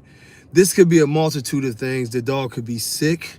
The dog, if you don't see, I mean, and a lot of people say, is he throwing up, or do you see any? I wouldn't wait, because it's so many things that could happen. So if you can get him to the vet, get him to the vet. You know what I'm saying? Because obviously it's something on his stomach that's not settling with him. He could have eaten something. You know, back in the day, I had a dog that messed around and ate a piece of carpet, and it was balled up in his stomach. I had another dog, well, my friend had that dog that ate a towel, a rag, and it was balled up in his stomach. It could have killed him. When it's these situations, if your dog is not improving here in the next hours or whatever, go ahead and take the dog to the vet, because they might want to x-ray to make sure. They might be able to just diagnose without doing x-rays. But if you can do that, I'd always advise getting some kind of professional help, because if we're in the dark about what's going on with the dog, I could make, and trust me, I went to med school and all that good stuff, but I could make a million guesses. You know what I mean? But the vet knows, and they have the equipment to check it out. And I hate to advise you wrong, and well, try this and try that, and it doesn't work and something bad happens to your animal. I don't like to take guesses, in bad situations, See, that's what I'm saying, Leslie. It's better to go to the vet. You never know, especially with dogs. Dogs are ignorant. Yeah, the hell with those rope toys. Yeah, man, the hell with them. I have one that's been at the house for about 5 years, and they don't too much mess with it. They play with it. The moment I see it shred a little bit, he's out of here. That's the last one. And I think I got that one because someone gave it to me. Yeah, and even with a Kong, if you see a Kong start to break, get rid of it, because these jaws will break a Kong. You know what I mean? And you got to, but please, anybody. And I'm a self-diagnosis person, right? So I diagnose a lot of shit. You know what I mean? I do a lot of things at home. But if it's a situation where I'm sort of in the dark, Sam, go to the vet, man. 'Cause I know you love your dog. You hear asking because you love your dog. And I don't want to be that dude to be like a lot of the internet doctors. Oh, I know what it probably is. I really don't know, because I can't see the dog. And of course, we don't have the equipment. So, if you said it was something like he was, shitting blood or something like that, that's parvo probably. Or coccidia will also make them do that. But, it's a multitude of things. I always say play it safe, man. Get to the vet. Let them check it out. We hate the vet bill, but at the end of the day, we always think back, if we don't go to the vet, like, man, I should have just took him to the vet. I've heard that so many freaking times. Like, I should have just took my damn dog to the vet, so definitely, definitely. My favorite combination of blood mixed, Paco and Hallie. I love my blood mixed to the bistro blood too. It works out really well, lock and load blood,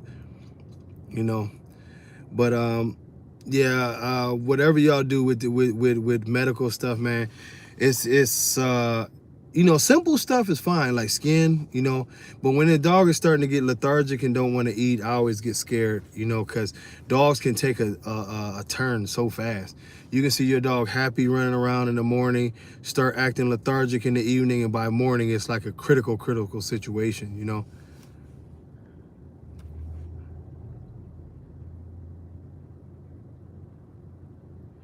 I mean, I never, Leslie, I never had problems with the real bones, the big bones. I never had problem with those in their teeth. You know what I mean? I never had problems with them. I don't give them the rawhide type of stuff, because that shit'll get stuck in their throat. But I used to get the cow, now they don't hardly sell them, but I used to get the cow hips, the big femurs and all that shit, yeah. And my dogs loved them, and they chewed on them. And I never had a problem with their teeth at all. I asked the vet about them, and the vet said they were cool. So yeah, I haven't, but if you see it doing damage to your dog's teeth, obviously take it away. But if I never had, my dog tear them damn things up. I think when they get older, they don't want any part of them. Oh, them turkey necks, now that's all day. You know what I mean? Yeah. Oh, yeah. Once they splinter, take them away. Absolutely. Thanks for that. Yeah. Once they splinter, anything splinter. Once they get a sharp edge, I don't give a shit. Once it ain't intact, get away. That include the jolly balls, anything. You know what I mean? it's yeah, I take them away once I see the breakage going on, because I just be scared of anything getting stuck in their throat, you know.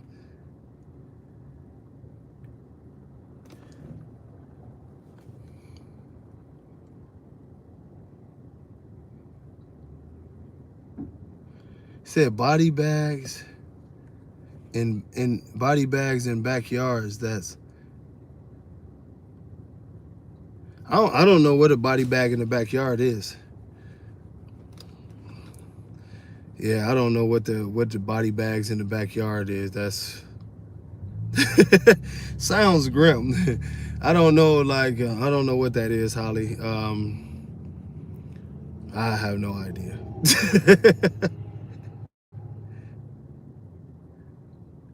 Yeah, I'm totally confused. You know what I mean? Dead dogs. I don't know, Holly. I'm confused. Yeah, I don't know what you're talking about. Body bags and dead dogs. I don't know. I mean, I've had to bury some animals. I've had to bury a couple dogs from dog fights and shit, but I told you about that, but maybe that's what they were talking about that they did or whatever. I mean, like I told y'all, look, if it's anything, first of all, look, this is a brother called me, right? This is the weirdest shit, right? A brother called me and he said the realest thing that ever, right? And this brother was an older guy, you know? And he was like, bro, I listen to a lot of bullshit. And he said, I just want to clarify something. He said, anyone who first of all, Dave don't know shit about me. Joel don't know shit about me. Neither one of them have ever been to my house. They don't know me. Like, I mean, Dave knows me, but Dave has never come to visit me. You know what I mean? This is the thing, and this is why I say that our community is so naive when a topic is supposed to be changed. So it's all, for first of all, I didn't even hear that Dave said that, but I will call him and ask him what his bitch ass is talking about. But this is the funniest thing. Y'all on the internet, right? Just like we had somebody who came on this thing. Happy birthday. Happy birthday. I don't know why they forgot, but happy birthday. It's always a blessing to have another trip around the sun. Yeah, happy birthday. If you're old enough to drink something for me. I can't drink till Sunday.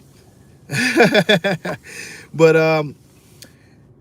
and this goes for anybody. You know what I'm saying? But this is the funniest thing. Like, it's no side to it, Holly. What is the side? It's a fucking lie. Think about this, Holly. I can't tell you anything about your household. I can't tell you, Holly, what you do with your dogs, what you feed your dogs. I can't tell you, you know what I'm saying, about, no offense, but I can't tell you about your love life. I can't tell you about your backyard. I can't tell you about your dishes. I can't tell you about anything at all in your house. You know why? Because I've never been to your house. I don't know where you live. I don't know anything about you. Think about that.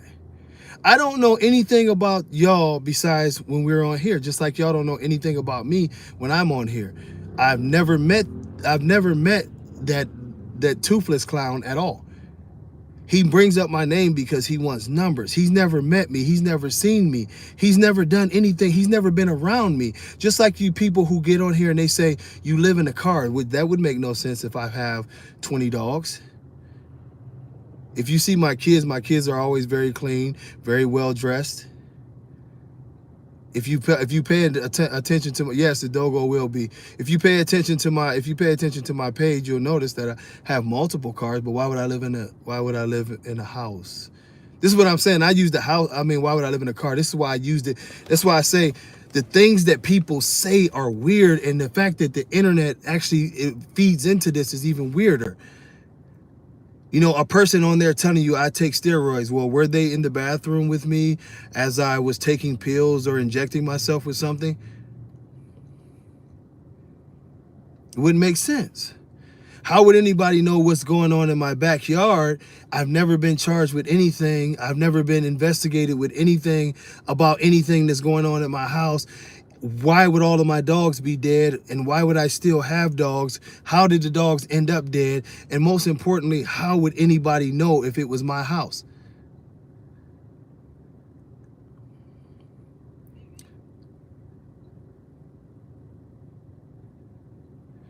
It's the weirdest thing that we do on here where they don't want to talk dogs. They make up these stories. And the stories are strange because we shouldn't feed into the stories. No one on the internet knows anything about anybody because they live on the internet. Although I got mad love for y'all, I couldn't tell y'all shit about y'all. I talked to y'all on here. I couldn't tell you anything about your home. I couldn't tell you anything. That's about the situation there. But I also would like to y'all to start, when these people are talking, listen to what they're saying. And wonder why a grown man would behave in that way. Why would you just start up some weird rumor, oh yeah, about dogs in the backyard? Did anybody, like you, this is what I used to love about law school. You can't just say shit in court without somebody asking you a question. Like, okay, yeah, well, I heard that he was on steroids. Well, who told you this? Did you see him take steroids? No, oh, I ain't never been around him. So where are you getting this steroid shit from? You just made it up, right? Because and they shut your ass down. He lives in his car. So you're saying the man got 20 dogs, but he lives in a car.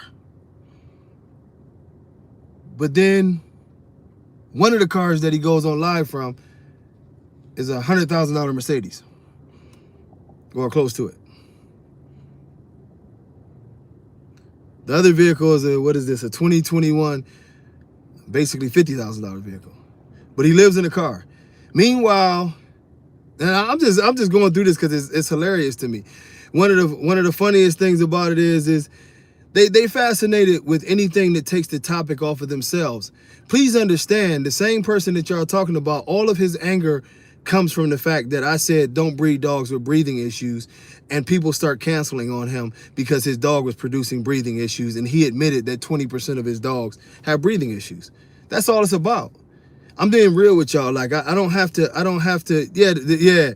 The math ain't mathing, Lane. It ain't mathing. Like it doesn't make sense. The whole beef of this obsessive person with me is that I said don't breed dogs that have, you know what I'm saying, a breathing issue. I've always said this, but people started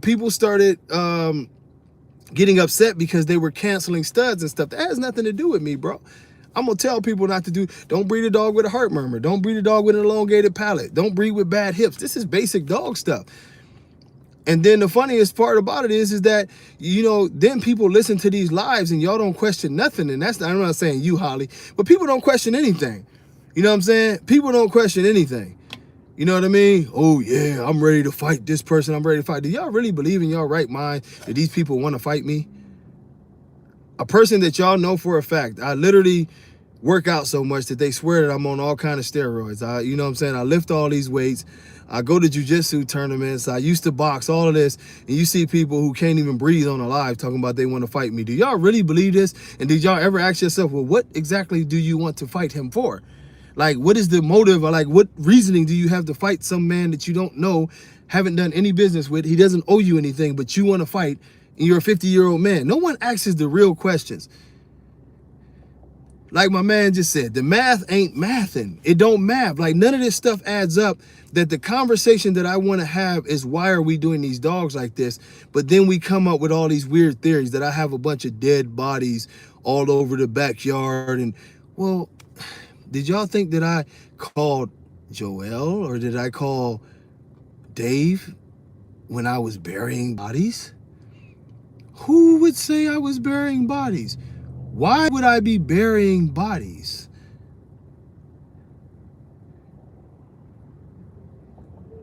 It doesn't make sense. The math don't math. I robbed everybody, but I'm broken. I live in a car. Which one is it? Am I the great bank robber? Or am I the guy who's broken, lives in a car? I've never sent anybody semen, but people keep on popping up and saying, yeah, I got a breeding done with T. I got a breeding done with T. He did this for me. He did that for me. We was good on this. We was good on that. They all have my blood, but for some reason, I never give people their puppies. I never give them the semen. That sort of don't add up.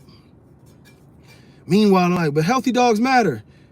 Oh yeah. And I heard you got that one chick pregnant. Let's not forget about that one. I heard you fucked the hell out of that girl and got her pregnant and her husband was mad. Meanwhile, she lives 1,000 miles away. Healthy dogs matter. I've been saying the same thing for 12 years and I can't get one person to have this real conversation with me. I can't have nobody to give me this conversation.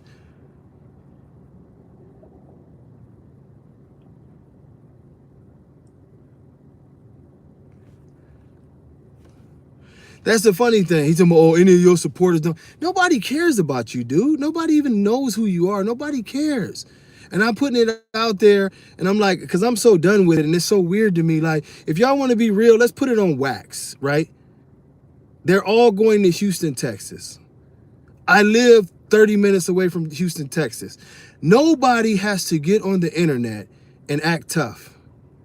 Nobody has to get fake on the internet. If you have all this gumption in your heart, and Pitbull Bell knows me well, if you have all of this in your heart that you want to see a piece of this here, I promise you I'll show up. Yeah, they lying, talking about Rihanna ain't my woman and all kind of shit. The hell? Umbrella, Ella, But I, you know, I'm right down the street. And I take that, I mean, I'm very, very serious about that. Now, nobody has to put on a show on the internet. Last year, they left nationals and they went home and they start talking. Well, instead of trying to get ratings saying that you want to whoop me, I'm here. And I promise y'all, I'm not playing tough or nothing. Like I told you, I like this kind of shit. Anybody who want to show up, we can, you know, like we used to call it in the hood, we'll shoot a fair one. And honestly, at the end of the day, it'll be what it be. If they want it that bad, it'll be what it be. You know what I mean? It'll be what it be. I'm not gonna continue to carry on with it. You know what I mean? Like all those weirdo shit, and it's funny that like the older man, that's what I was telling y'all before I cut myself off. He called me and he said one thing. He said, I've watched so much, and he said, I was on the line with Dave Wilson. He said, but you know what? He said, I'm officially through with him. And I'm like, what is you talking about? And he's like, bro, he said, when the breed is in a crisis around the world, we need serious leadership. And you're going and doing an interview with the guy who's like the Jerry Springer show with a bunch of nonsense and all this weird shit. He said, dog, I'm through with you. You don't take shit serious. That's how I feel. I can't even take some of these people serious. Like, y'all looking at this dude, come on, man. I'm being serious, dog. Come on, man. Yeah, I mean, anything for likes, bro. If any of y'all in y'all right mind believe that this dude really want any kind of physicality with me, come on, man. That's all I'm gonna tell y'all. Come on. It's y'all, but you know what I mean? Like, it's always a diversion tactic to try to get likes. No one watches their pages if they're not talking, you know, about some nonsense and some rumor. Let me pull, oh, I'm gonna do this, I'm gonna do that. You know what I mean? Like I had a friend of mine earlier that was outraged again about the fact that, you know what I mean, the brother who passed away, I shouldn't even be saying that, but the brother who passed away, that they keep bringing him up. You know, it's really nonsense, and it is what it is, man. It is amazing, but like I told y'all, if nothing else, the next time they talking, you know, I put my number out public. All that brother had to do, matter of fact, I'll shoot him a text again and make sure he still got my number, because I done already told him. He don't got to put on no show for the internet. If he talking about he gonna whoop all these asses and all that, whatever his animosity is, I'm gonna show up.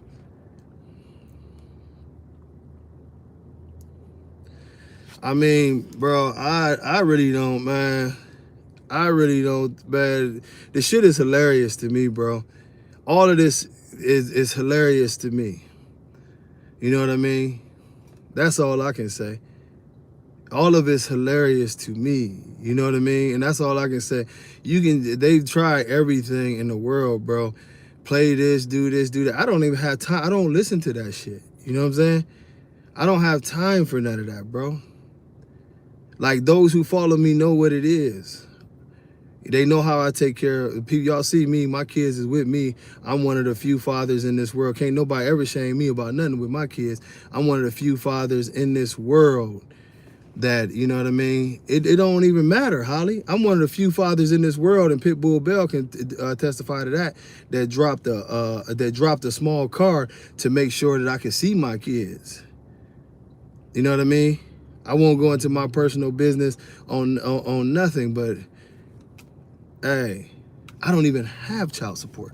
How about that? How about that? How about that? I don't even have fucking child support. How about that? That's for motherfuckers who don't take care of the kid. I don't have child support.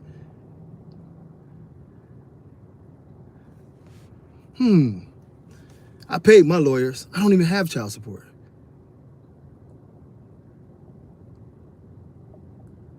Ain't that something? Said you don't pay your child support. I don't have child support.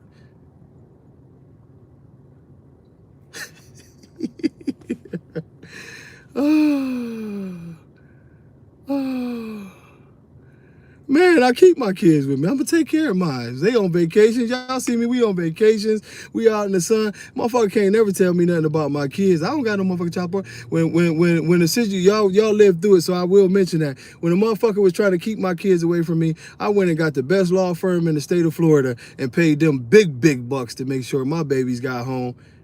Now I could go and ain't got to worry about shit. I got paperwork on mine. How many fathers out there who claim they being held away from their kids do that? You can't tell me nothing about my kids, man. That's why I find it comical. And the fact that another man is worried about my kids and trying to talk to this and that and the other, that's why I'm inviting him to this ass whooping. Because that's where he crossed the line at. But, you know, I'm a damn good dad. Everybody know that. My kids love me. I can't even keep my oldest one off the phone with me. He done called me 4 times a day. Well, my oldest boy. I would never be insecure. Pitbull Bell, staff, everybody who seen me on there, they know how I am with my kids. Shit, I raised mine. But that's what I'm saying. It's always a weak-ass, weird personal attack that don't have nothing to do with dogs at all. If y'all notice, I don't never get personal with nobody. I don't talk about Dave's situations. And Lord knows, Pitbull Bell, don't say nothing. You know what I mean? I don't talk about those situations. I've always refused. You know what I'm saying? Exactly, Pitbull Bell. I take care of all the kids. That's what I'm known as. You know what I'm saying? Even my stepkids love me. But this is the thing, and this is what I'm saying. This is called the white noise of our community. When y'all think about this, you know what I'm saying? Is that anytime you bring up a real topic, people gonna try anything in the world to avoid that topic. If you notice, when it's all these videos, ain't nobody talked about the health of the dogs. The only movement that I have ever cared about is healthy dogs. Fixing the breed, doing what's responsible for the breed, finding a way to fight BSL, keeping the breed intact and healthy, keeping the integrity of the breed, DNA testing the dogs, making this a real breed before we die. That's all I've ever talked about. And they, you know, and they try to put reel y'all in with gossip and all that weird shit because they know that controversy does this, even when it makes absolutely no, exactly, massive diversion tactics. Even when controversy makes absolutely no sense. You know what I'm saying? I'm posting on here and I'm showing y'all me with my kids at jiu-jitsu tournaments and at practice and doing this and doing that and doing this, flying back and forth, and y'all really believing some dumb shit about the kids when my kids are always popping up on my videos. Stop it. The fact that another bitch-ass man would even speak on another man's kids and his relationship and talking about, oh, I was talking to the baby's mom and she said this and that. It don't even make sense. What are you talking about? What are you talking about? But I tell you what, Elaine, I won't even listen to it. People ask me about Dave Wilson's interviews. I don't listen to him. I can't listen to weird shit. I can't listen to lies. You know what I mean? I can't listen to that shit. It's the reason why they be like, did you watch this show? Did you watch that? I don't want to see that shit. I can't deal with that kind of nonsense in my life. Can we save this breed is all I've ever talked about on here. And when I talk about Dave, what do I talk about Dave with? The dogs. What he's doing inside the breed. What he's doing with the registry. You know what I mean? Now, if they want to say I bred a dog that was fucked up, let me know. If you want to talk about my dogs ain't healthy, let me know. Don't make up talking about that dogs was dead in the backyard. And Dave, you really got a lot of nerves considering that you're connected to poisoning Little Ro. You're connected to poisoning Zion Kennel's boy, Anthony's boy over there. You're connected to poisoning one of our boys. Dave Wilson, you're connected to poisoning a lot of dogs. All of the dogs that got poisoned in recent years, even big name dogs, all these people had some kind of friction with you. Don't start talking about no dumb shit about dogs in the backyard, because the reality is, and y'all ain't even tell me that Dave said nothing, but I'm gonna blow down on him, because you know I ain't blew down on him tough, but I'm gonna blow down on him because, yeah, Dave, we could tell a story about you with all the, not no hyperbole. We can matter of fact, let's talk 10 minutes. Since we talking about dogs, because well, why would I kill my own dogs? That don't even fucking make sense. But but let's talk about how me and Danny left the EE, right? We left the EE. Now, shortly thereafter, De Niro became huge. He took over the whole Atlanta show. That's the one where I had to pull that thing out on the ass. The blicky make motherfuckers act right, by the way. But it's amazing, you know, I got locked up shortly, not long after that show. It's amazing that Danny come home on Father's Day and several of our dogs, including De Niro and one or two of Jake Lipton's dogs, who also had stopped fucking with Dave Wilson, was dead in their cages from poisoning. Marco Suarez was invited to join the Elite Edge on multiple times by myself, by way of Dave. And I put this on, hey, right hand of God. He said, no, I'd rather do my own thing. Dave like, man, it's cool. I hate that dog anyway. Start throwing shade at Marco. Within months, and definitely within the next year, Paco was poisoned twice. The second time, well, the first attempt, Marco found the hamburger and got rid of it, put cameras and shit up.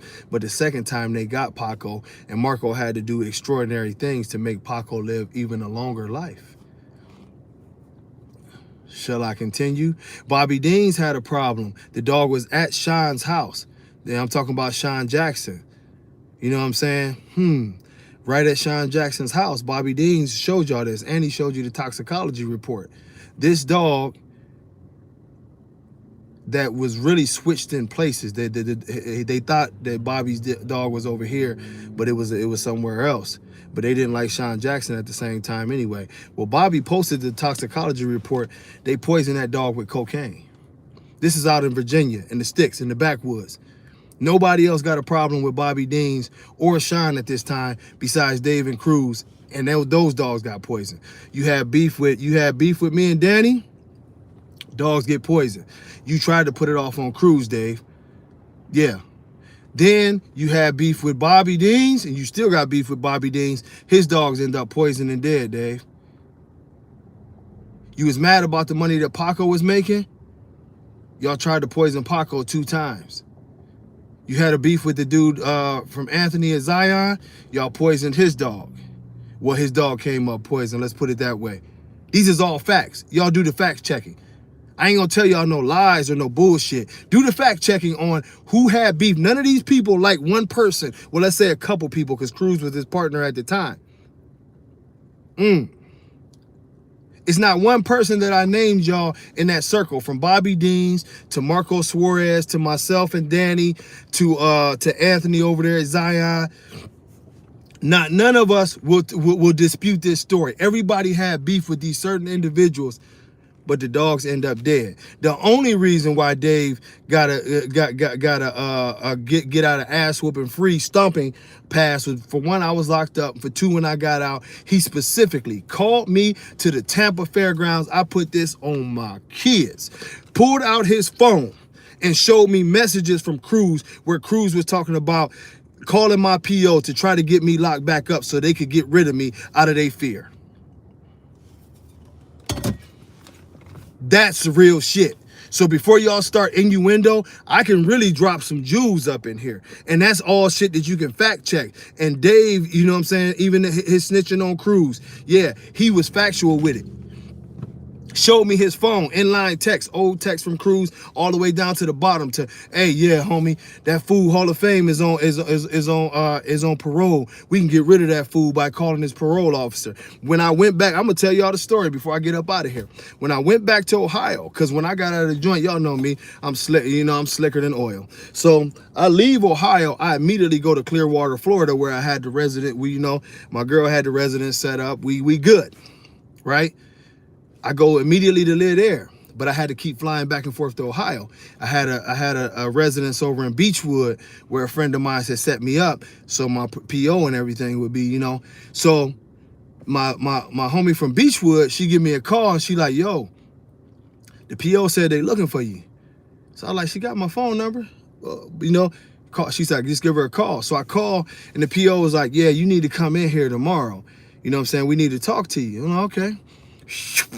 I hit Tampa International, right to Cleveland Hopkins, hop off that baby. I go in there the next morning. I'm like, what y'all need? You need piss test me? What are y'all doing here? The one lady comes in who was my PO. She's like, yeah, I heard you've been flying around the world doing dog shows and this and that and the other. You haven't told me anything about this. And I'm like, I don't know what you're talking about. But I had got transferred to this cool chick, you know what I'm saying? So what happened is she spilled the beans that they called in. She didn't say who called. She got an anonymous tip that I was here, there, everywhere. I was living in Florida, yada, yada, yada, doing dog. But it was all dog talk. Now keep in mind, this is after Dave then showed me the messages about Cruz. Yeah. Because this is the time where Cruz is ready. Dave was fearing for his life, basically, because he thought I was going to do something to him. But him and Cruz were starting to fall out, so he's snitching to try to clear his own name. You know what I'm saying? To put himself on the good side, even with the shit that was happening with the dogs. It wasn't me, but I'm not going to say who it was, but it wasn't me. Yeah, that was him. But anyway, you know what I'm saying? Long story short, the new girl that they hooked me up with, she was Browns fan, so she gave me a deal. She said, can you come see me every week? I was flying back and forth from Tampa to Cleveland 4 weeks. At the end of the 4 weeks, hey, won't God do it? She said, look, this is my last. No, this how she broke it down. She said, I got some bad news. So I'm like, oh, fuck. You know what I'm saying? I'm like, what's up? She was like, I got some good news too. She's like, she's like, the good news. She's like, no, she said, the bad news is we ain't gonna be able to be sitting up here for a half hour talking about the Browns once a week. And I'm like, oh, I thought somebody blew down on her about, you know, being too friendly. She's like, good news is you off these papers. Take your ass home. I obviously see you ain't in no trouble. You just chilling. I got bigger, you know, basically bigger fish to fry. 2 weeks later, I had my paperwork. I ain't never been in no trouble since. I ain't been on no papers since. So sometimes the hater gets you up out of a situation when God navigating it. You know what I mean? But that's the facts. So if we want to talk about dead dogs and we want to talk about snitches and police, y'all also remember when they called the police on me at Nationals. We won't bring up that incident. That was pathetic. But you know what I mean? Listen to your source. I always been thorough, you know? That's why they have to make up stories on me that can't never be corroborated and they sort of fall apart. You know what I mean? They sort of fall apart every time they start talking. Dave been in a lot of shiesty shit over his life, and I have no doubt in my mind he knew about all them dogs being killed. He was the one that didn't like Marco and Paco because they was taking money up off a Little Rose plate. He was the one that didn't like Anthony from Zion. He had a beef with Danny because Danny was getting in his ass and everything, and I was out the picture, so that's why they wanted De Niro poison. He had beef with Jake Lipton because Jake called him out on some bullshit. He had a lot of beef going on. It was funny during them times when him and Cruz was road dogs. Every time somebody had beef, or every time somebody was making too much money, let's put it that way. Every time somebody started making too much money, dogs came up dead. Like I said, only reason why I ain't bust his head because of that peace offering. And he pointed the finger at somebody else. With all that being said, man, we did 2 hours. We done had a funky good time. I'm gonna be back Friday morning. We gonna talk some more shit. I really want to keep on digging into this XL shit. We always talk about it, but we have to talk about the mixes that's in the in the breed, and how we gonna start to separate this shit, man. You know what I'm saying? Hey, Marco spoke on it. I don't want to put Marco on no. Well, Marco already just yeah.